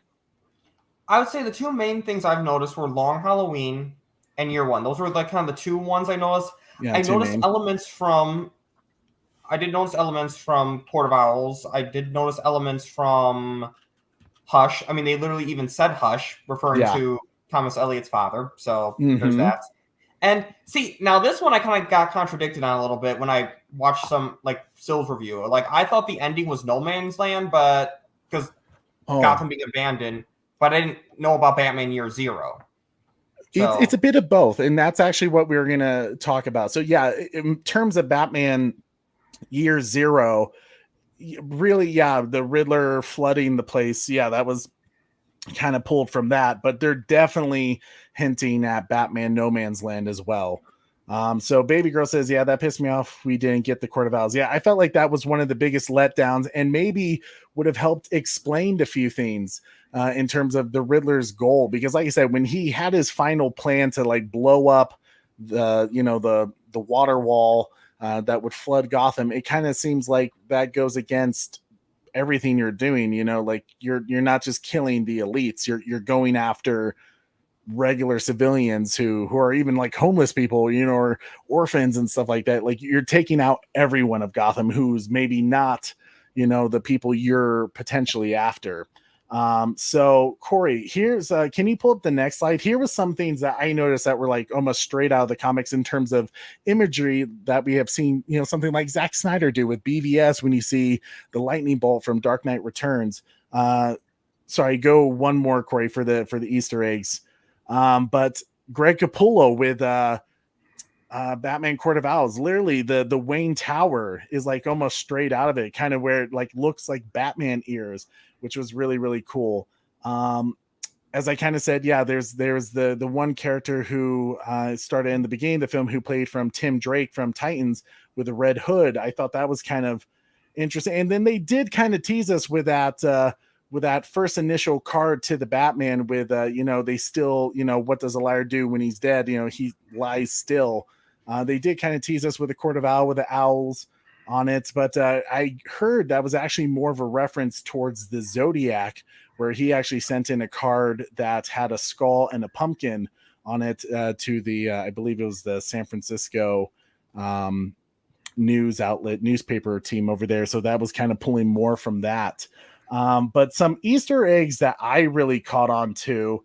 I don't know, maybe I was crazy, but when I saw this, I instantly got like excited. Do you guys recall the scene where Batman just got shot by the shotgun, and he's down for the count, he's kind of dazed, he's confused, and then he brings out that adrenaline thing, but it was green.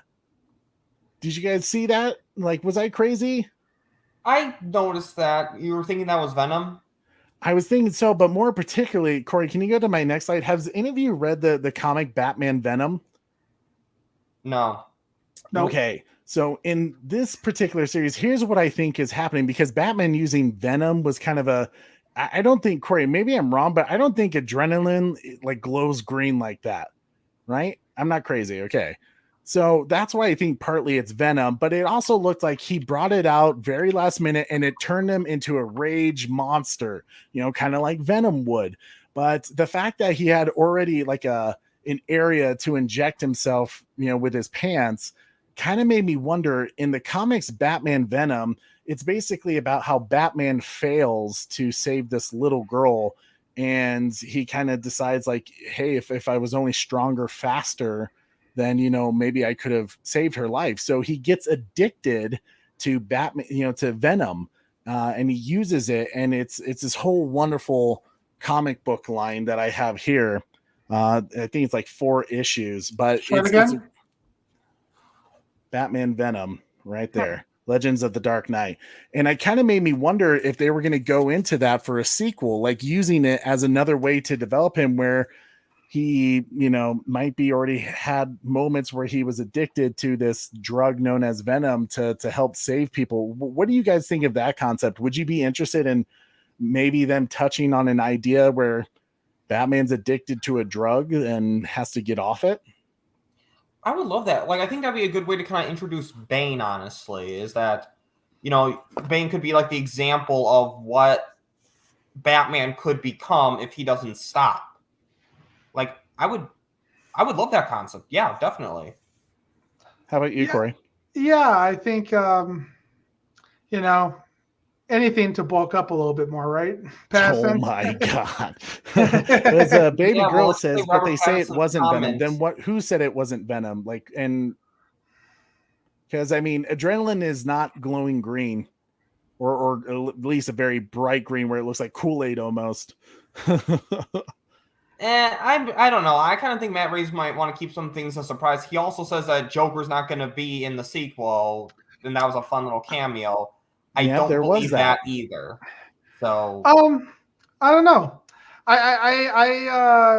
They said it wasn't Venom. But if we're talking about Kurt Cobain now, you tell me Kurt Cobain didn't use any drugs? Well, see, that's where I was kind of wondering. Like with him being not as strong, and like I said, they kind of even used his punches in the audio that they used. It wasn't a very like heavy punch sound. It was very what you would hear in an actual fight.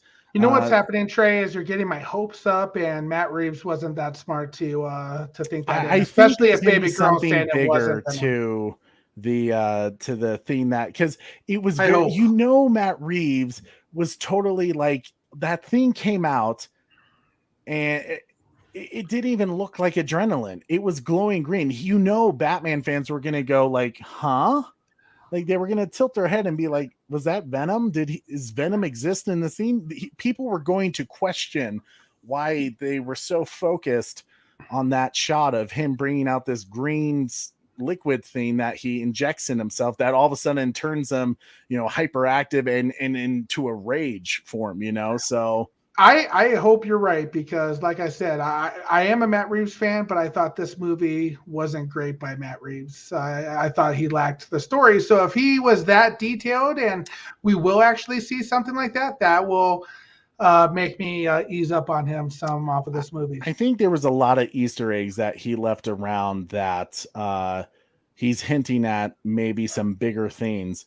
One thing that was kind of, speaking of things that were being hinted at, in our non-spoiler show, you heard me say that there wasn't really a post-credit scene, that there was kind of a post-credit thing, this weird thing that happened so quick that you didn't even really see it. So I was kind of wrong, but kind of, that's where I say I was wrong, kind of.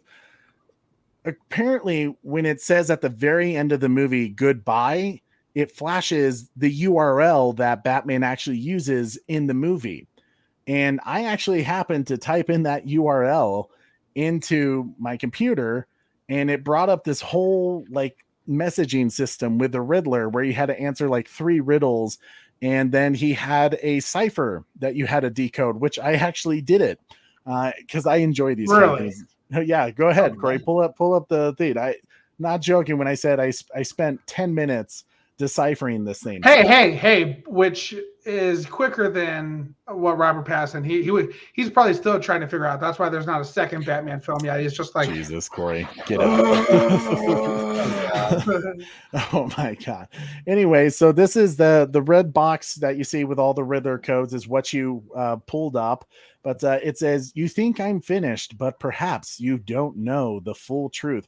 Every ending is a new beginning is coming.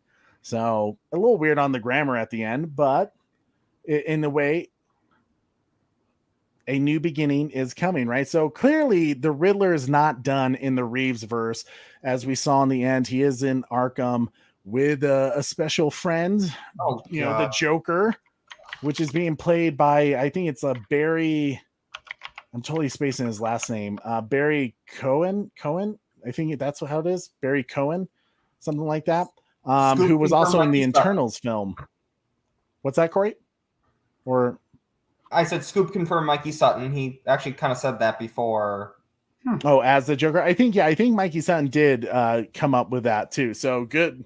Kudos on him on that one. Another little scoop that he got right. So I think that's kind of cool. What do you guys think about that? Like, so clearly the Riddler has more up his sleeve. You know, he's not done with the Batman yet. I would say Batman has a lot to worry about. I don't know how I feel about that because, I mean, Riddler. I like the idea of not using the same villain in more than one movie as like the main villain. So I think if they do introduce Riddler again, they have to do it very carefully because I don't want to see the same movie again. I want to see Batman has plenty of great villains in his rogues gallery. Yeah. You know, I look at him as being, I think if the Riddler returns, he's going to be, it will be part of a team up of villains going up, all gathered together to take down the Batman. Kind of similar to what Arkham Origins was, where the Joker gathered all these assassins to take down the Batman. Yeah, they didn't really work together, though. They all kind of were working against each other to kill Batman first. Yeah, they all kind of had their own individual way of going about it. But, I mean, Joker was definitely ahead of that team, or at least convincing them. Well, no, because in the Arkham Origins, Joker hired people. Whoever killed Batman first got the money. So they were all completely against each other. But I didn't like that cameo of Joker, honestly. I don't like the first time that we see Joker, he's already captured. You know, I listened to Matt Reeves talk about that, and he said the Joker's not the Joker yet. And I thought that was weird because clearly it looked like, I don't know, it was hard to see. It was blurry, but it looks like he was already scarred up with the smiles and that his hair was possibly tinted at least a bit of green to where he was the Joker. So, but if your theory about like the Red Hood, I guess no, that's kind of different. Well, I mean, he could be a part of that Red Hood gang and then maybe eventually fall into the acid. You know, I mean, maybe we haven't seen his story yet. Maybe that will be explained in the sequel. Well, I have a theory that they're going to introduce Joker in the third movie because, like, Matt Reeves already said he's not going to be in the sequel, which he said it was a fun little Easter egg. I don't believe that. I think what they're going to do is he's going to kind of be teased a little bit in the second movie, and I think he's going to be saved for the third movie because you don't want to repeat the Dark Knight. You already kind of did that with the Dark Knight trilogy, where he's the second villain in the second movie. So I think because some people say they shouldn't do the Joker at all. I'm sorry, but like I'm not saying Joker needs to be like front and center completely, but you can't not have the Joker in a Batman story. You just can't. Yeah, like I think it worked for Ben Affleck. Because Joker was in like other movies in that universe, but not for Robert Pattinson. No, you need a Joker. Okay, so Corey, pull up the Batman 2 slide. So as we heard, Matt Reeves said he's considering he would love to do a movie with Freeze that he thinks he can do a modern take with that character, and obviously The Joker was revealed at the end of the Batman film. I think in terms of sequel ideas, as Batman kind of mentioned, with Batman Year Zero, I think they are leading to, at least based off having Gotham in chaos still. It's still flooded, as we know at the end of the movie. And that they're trying to re-put Gotham back together, and criminals are running wild, and Penguin's looking at making his move of controlling Gotham. I get the feeling that they're going to do a Batman No Man's Land style comic. Corey, if you can go to the next slide, which is basically about how Gotham City has a major earthquake that basically cuts it off from any outside help of from other cities, or somewhere in the US to help out Gotham City, and everyone's kind of on their own. The villains are having their day with Gotham City, and Batman's kind of working to take down everyone and stuff like that. So even though they kind of did this already with the Gotham show they did on Fox, I don't know, what do you guys think about doing a Batman No Man's Land for the sequel, for the second film? Mixed feelings about it. I think it could work. I think No Man's Land is a good way to kind of introduce a lot of villains at once without it feeling overstuffed. Okay. So I think that, because Matt Reeves did say he was going to focus on the rogues a lot in this little trilogy. Like, the rogues are a big part of this trilogy. So I think No Man's Land's the only thing that can do that. The problem is, though, I think Matt Reeves needs to kind of delve into the supernatural sci-fi stuff a little bit. Like, I'm fine if he doesn't want to introduce go into like the larger DC universe, but look at the Arkham games. Those, yeah, there were references, but like in general, that was the Batman universe. But it still had like the sci-fi supernatural elements to it. And I think, like, Mr. Freeze, I'm sorry, there's no way to make Mr. Freeze realistic without making him not Mr. Freeze. Mm-hmm. Exactly.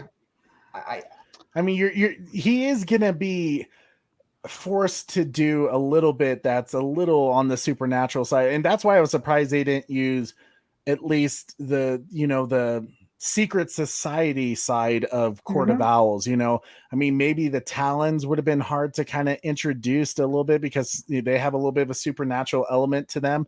But in terms of the Court of Owls, that's an easy thing to do, especially a film that was all about infrastructure and how the elites are controlling everything. And, there's corruption within that. It kind of seems like that was a perfect time for Riddler maybe to figure out the number one riddle being the Court of Owls they exist, and maybe end it there to where the second film is the Court of Owls. But if they do this No Man's Land thing, I don't see the Court of Owls showing up in this, in the No Man's Land, because Gotham's in chaos. There's really no control that, the Court of Owls could have. And even in the infrastructure, because basically Gotham City is just flooded and it's shelters, they don't really have control with something like that. And they're going to have to rebuild Gotham after all this flooding. So even their secret hideouts and buildings like that may have been damaged by some of this flooding. So who knows if the Court of Owls will ever show up in this Reeves universe, maybe in the third film, where it'll be revealed that they're kind of like Spectre from James Bond, where they've been the center of Batman's pain and tragedy through Gotham. But I kind of agree with you, Batman. I kind of get the feeling that at some point the Joker will show up, maybe in the third film. And I get, like, some people are like, really, the Joker again? But it's like, it's Batman. The Joker and the Batman are so connected in their story. It's like really a story of destiny. I think it will be incredibly dangerous for him to bring in Joker, and I'll explain more on that in a minute. But as far as No Man's Land goes, this is similar to what Batman had said earlier, with the multiple of characters. We already saw that how much, in my opinion, the Batman lacked in this current film, and we only had really Falcone, Penguin, Catwoman, and Gordon. Batman's storyline was the weakest out of those characters, So if we had a multitude of people that we had, even more that we had to go into, I'm worried. And again, I like Matt Reeves. I'm just worried if he'd be able to get the job done. This was a 3-hour film, and we didn't even get to really get into the Batman's arc too much. So I'm a little concerned about that. I'd also be super concerned about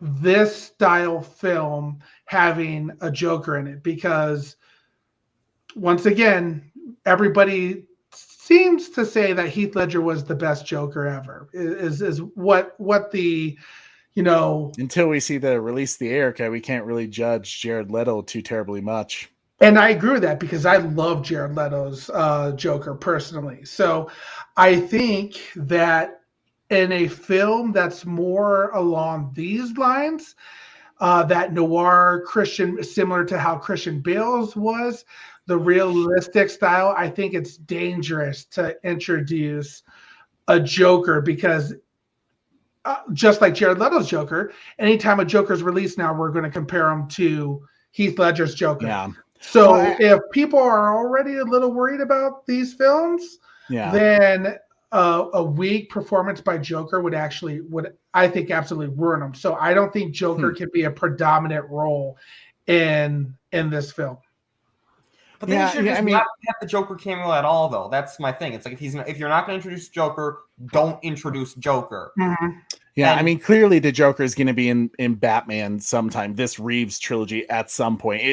Because there's a cameo, it will happen. Because now it's the next question fans have is, okay, when is Joker going to show up? When is Joker going to be Joker? You know, exactly. Jesse Allen says, I would love to see Reeves take on Scarecrow. You know, I don't think he should do Scarecrow simply because then we're literally just following the Nolan trilogy here. I want the same thing like the Mad Hatter. Oh, okay. Mad Hatter could be interesting, but once that you would have to kind of go with the side of, you know, Scarecrow in a way where maybe he's creating some manipulation within Batman using some form of, you know, toxin and stuff like that. I wouldn't be surprised if this became more than just a trilogy. This is just an example, chance to explore so much of the vast lore of the Batman franchise. I feel that it can't all be done in a trilogy. I was actually going to say this, Jurassic Fantastic. I think you're absolutely right. This is starting to feel like with the universe that Reeves wants to build, I don't think they're going to be able to achieve it in a trilogy. I think they're going to have to do more films or a TV series. Well, I mean, which they are doing a TV series because they are doing Arkham Asylum, which I'm guessing is going to pull from, you know, Arkham Asylum, Serious House on Serious Earth kind of thing. You know, but I'm talking about the Batman himself. I'm wondering if he should just be a TV series as well. I could see a second trilogy before another series because here's like my thing. Like, it's okay to do a series for like spin-off stuff, but like, could you imagine if like Star Wars episode 7, 8, and 9? I mean, granted, we didn't like the movies, but let's just pretend they were good for a moment. Would you want to see that continue as a series? Like the main storyline should stick to movies if that's what it starts as.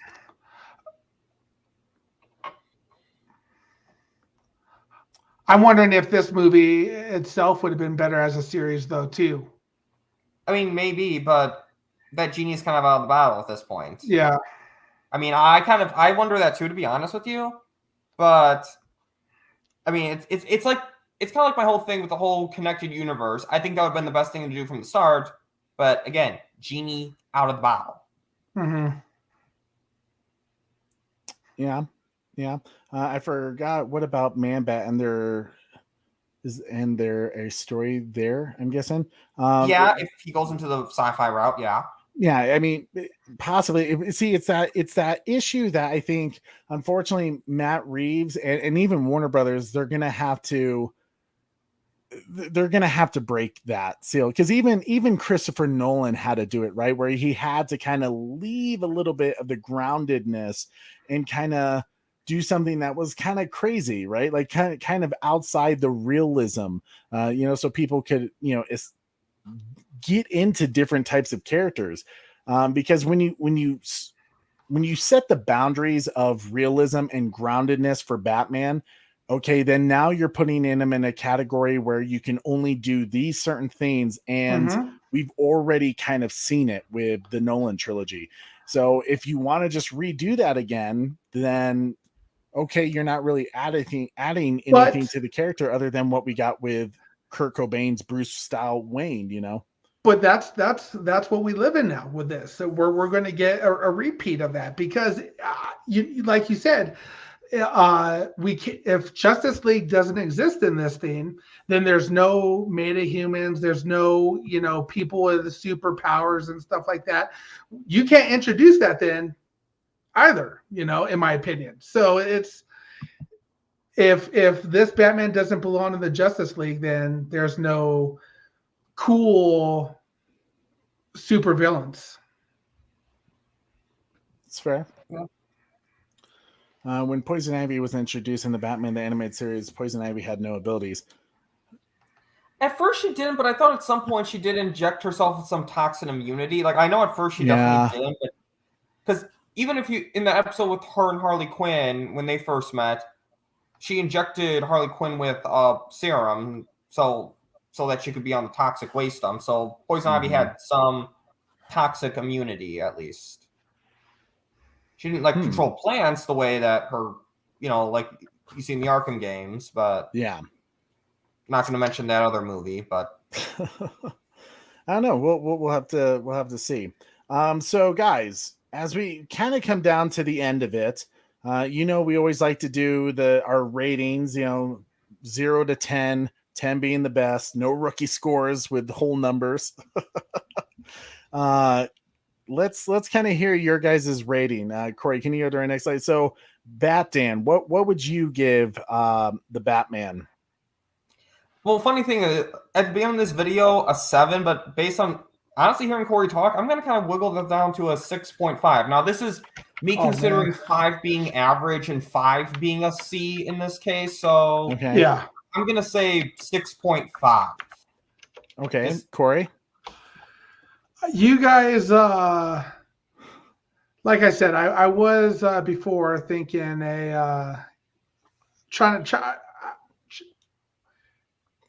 I was thinking 3, 4 area. Then talking to Trey today about kind of like what does our 1 to 10 scale mean? 5 being that C type in the middle movie. I'm going to give it a 4 or 5.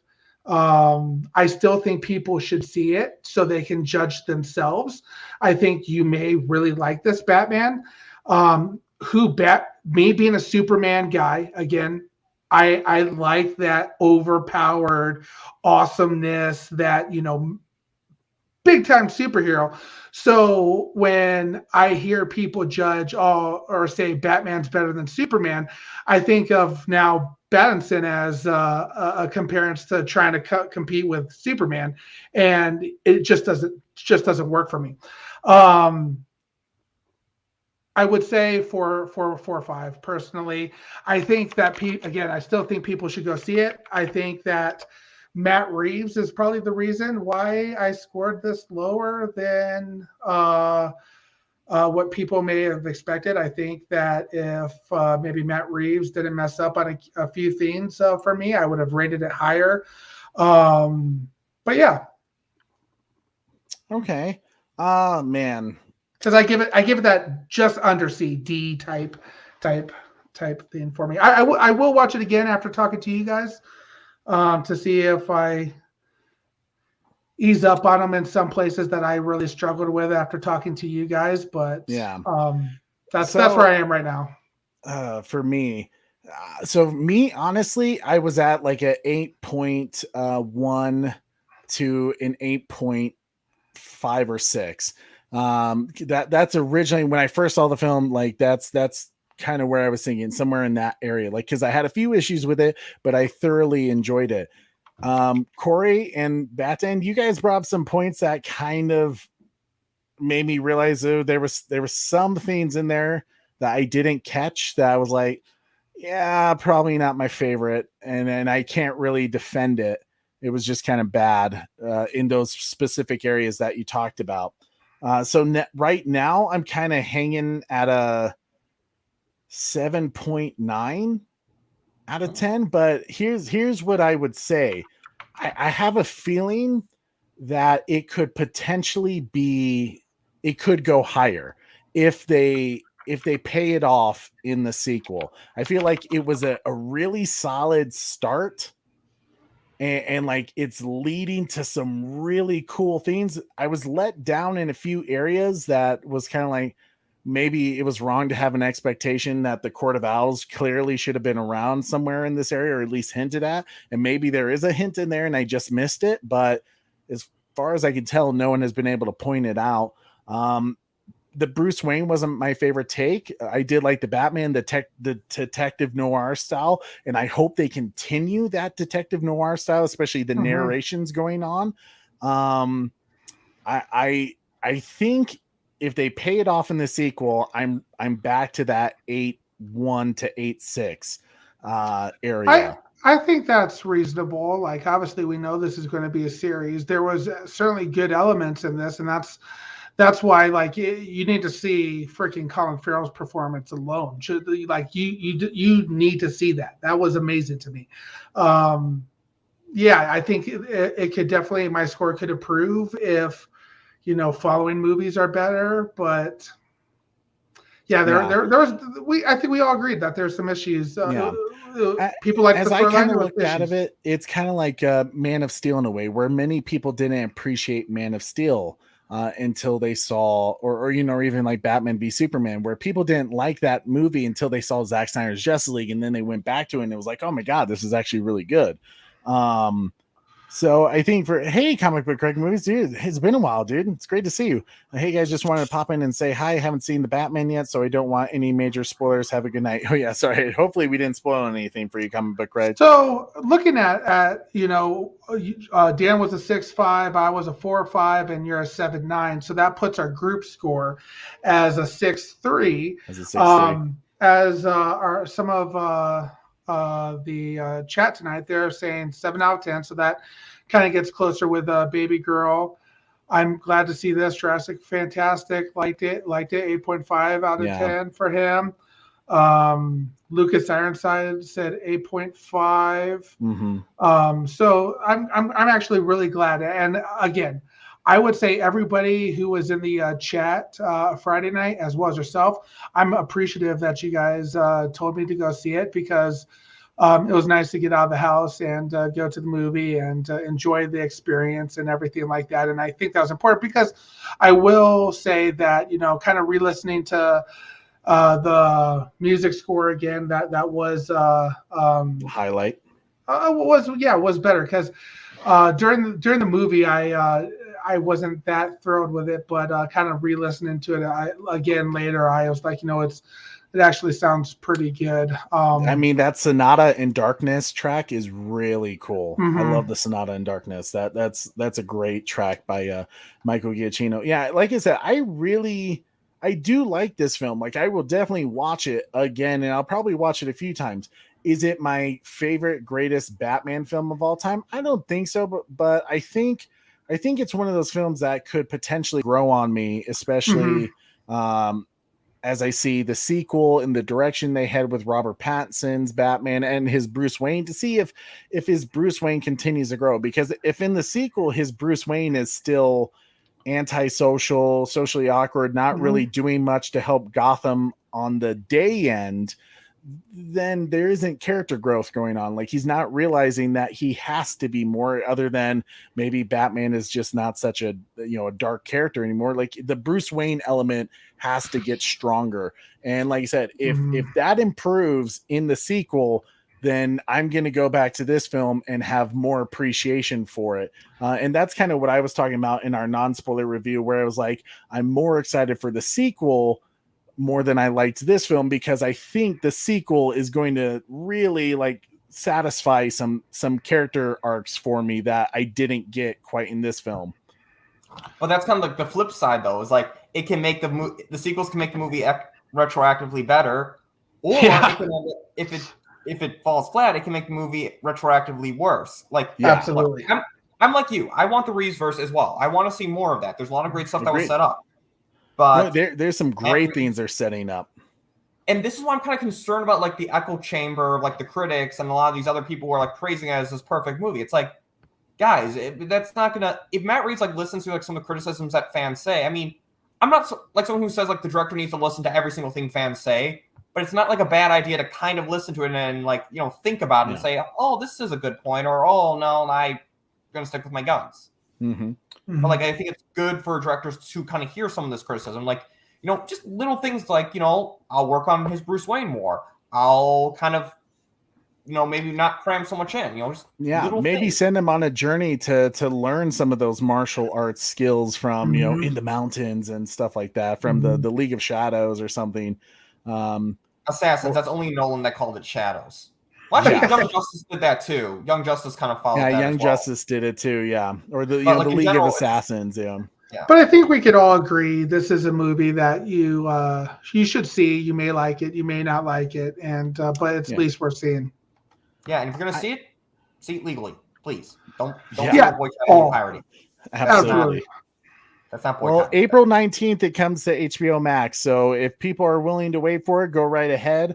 But overall, I think it was a solid film. It's really good in some areas. It's a different take. You definitely could say it's a fresh take on Bruce Wayne's Batman, and also kind of a different side of Batman that you haven't really seen, or at least hasn't been done in depth of. And I think it's a good start that has a ton of promise if they execute on the HBO Max spinoffs that they're going to do, and in the future sequels that I'm personally super excited to see. And I can't wait to see what the final box office results are tomorrow. Hopefully it's a good sign to say, hey, they can continue on and do some really cool things, especially with David Zasloff getting in for Discovery and you know, bringing in some of the other content, because as I say with Warner Brothers, they call it a multiverse, but they ain't really doing a multiverse. It's just what they deem is part of the multiverse, and some things they are trying to say doesn't exist when it does. Does multiverse. So we'll see. But first off, guys, I just want to say thank you so much for hanging out with us, and especially you, Batman, for finally being our special guest, man. I'm so happy that we got you on, especially for a show like this. Do you have any last things you want to say before we head out? I guess some of my last things, you know, thanks for having me on. And actually, since you talked about bringing me on, this was like the thing I wanted to do, wear the Batman suit. And this was such a perfect opportunity to get to do that. I'm just going to say, he's like, look, I like the Batman. I don't think it was this phenomenal masterpiece that everyone says it is. It has its issues, but I want the Reeves-verse. I also want the Batflick movie. Because in a world where we can campaign for the Amazing Spider-Man 3 during Tom Holland's second trilogy, I don't see any reason we can't campaign for the one solo movie where we were supposed to get with Ben Affleck, with a villain who is not a pure Batman villain even. So, just saying, guys. Oh, thank you, Bat Fanatic. I'm just saying, David Zasloff, bring on the Reeves-verse. And bring on the Snyderverse. Hashtag make the Batflick movie. Hashtag restore the fucking Snyderverse. Amen, dude. That's fantastic. That's fantastic. Batman, you, sir, are an absolute best, man. You're always fan. Thank you so much for seriously all your support. Gosh, I think very early on in our channel, I've noticed you in our live chats and just commenting on a lot of our videos, dude. So it's always awesome to have you here and just to hang out with you and to just geek out about Batman stuff, because that's part of the fun of this YouTube thing, is getting people together to discuss, and whether we like it together or disagree with it, it's what it's all about, you know. And I would add on to what Batman said. I completely agree. You know, make the Reeves-verse, make the Batfleck movie, make restore the Snyderverse, and don't feel guilty if you like, you know, one, if you like one or if you like both of them, you know, like you shouldn't feel bad about wanting to go see a Batman movie. You shouldn't feel bad about wanting to see a DC movie. You shouldn't feel bad about wanting to see any movie, you know. So don't let all these haters out there, you know, make you feel bad or feel like you're choosing a side or feel like you don't really support a movement just because you like something or you don't like something. And on the flip side, if you don't want to see it, that's fine too. Mm-hmm. Just don't shame other people for their choices. Don't spread false information like the creatives don't get affected, because they do. And if you're going to not watch the movie, don't watch the movie. Because if you just decide to see it for free, you're entitling yourself to see something for free, and you're still showing interest. So, just saying. Yeah, well said, dude. Just wait for HBO Max. It's coming out soon. Exactly. And then right after you watch it, maybe check out Batman v Superman or Zack Snyder's Justice League or Man of Steel. any of those gems. Right now. But guys, thank you so much for hanging out with us. If you haven't already, please smash that like, share this video with your friends, and to have them comment in the chat, or in the comments to let us know what they thought of the Batman and maybe some things we missed, some Easter eggs. I could have swore I caught a Lex Luthor Easter egg in there in kind of like Gotham City Square where they had the rally. There was like a little sign that I thought said LexCorp, but it happened so quick that I don't know for sure. So I can't wait to like go back and watch the Batman and see if there was anything that I missed. But let us know in the comments if you guys caught anything, what you guys liked about the film, what you hope to see in the sequel, and some things you would like to see maybe improved in the sequel. But guys, it's been a phenomenal show. It's been a damn good show. Thank you so much for all the super chats for supporting us, and we'll be back. The bat signal will light up again, and we will ask you guys to answer the call. But thank you guys so much. I'm your host Trey. Don't forget to tune in weekly. Same bat time. Corey, I just realized I didn't let you have your moment. I know. I'm super broke, Corey. It's because you irritated me today. And that's Batman. I'm just spitballing the truth that Superman will always be better than Batman. That's funny. You think that? I mean, Zack Snyder thinks that too. So, well, Zack's not right about that. I'm just kidding. Zack Snyder's God, baby. Even Ben Affleck said, like, we all know who's your favorite. Yeah, come on. Ben Affleck was Superman once, and we'll talk about that Hurtful. another time. Don't do that. We're trying to forget. He was an actor who portrayed Superman. Not quite the same. He was an actor who portrayed Superman, but Kevin Smith actually Kevin Smith actually wanted him to be Superman in a film. Still counts. Guys, I'm your host Trey, and I'm Super Bro Corey alongside Bat Dan. And this is us saying, don't forget to tune in weekly. Same bat time. Same bat channel. See you later, guys. Have a good one. Good night, everyone.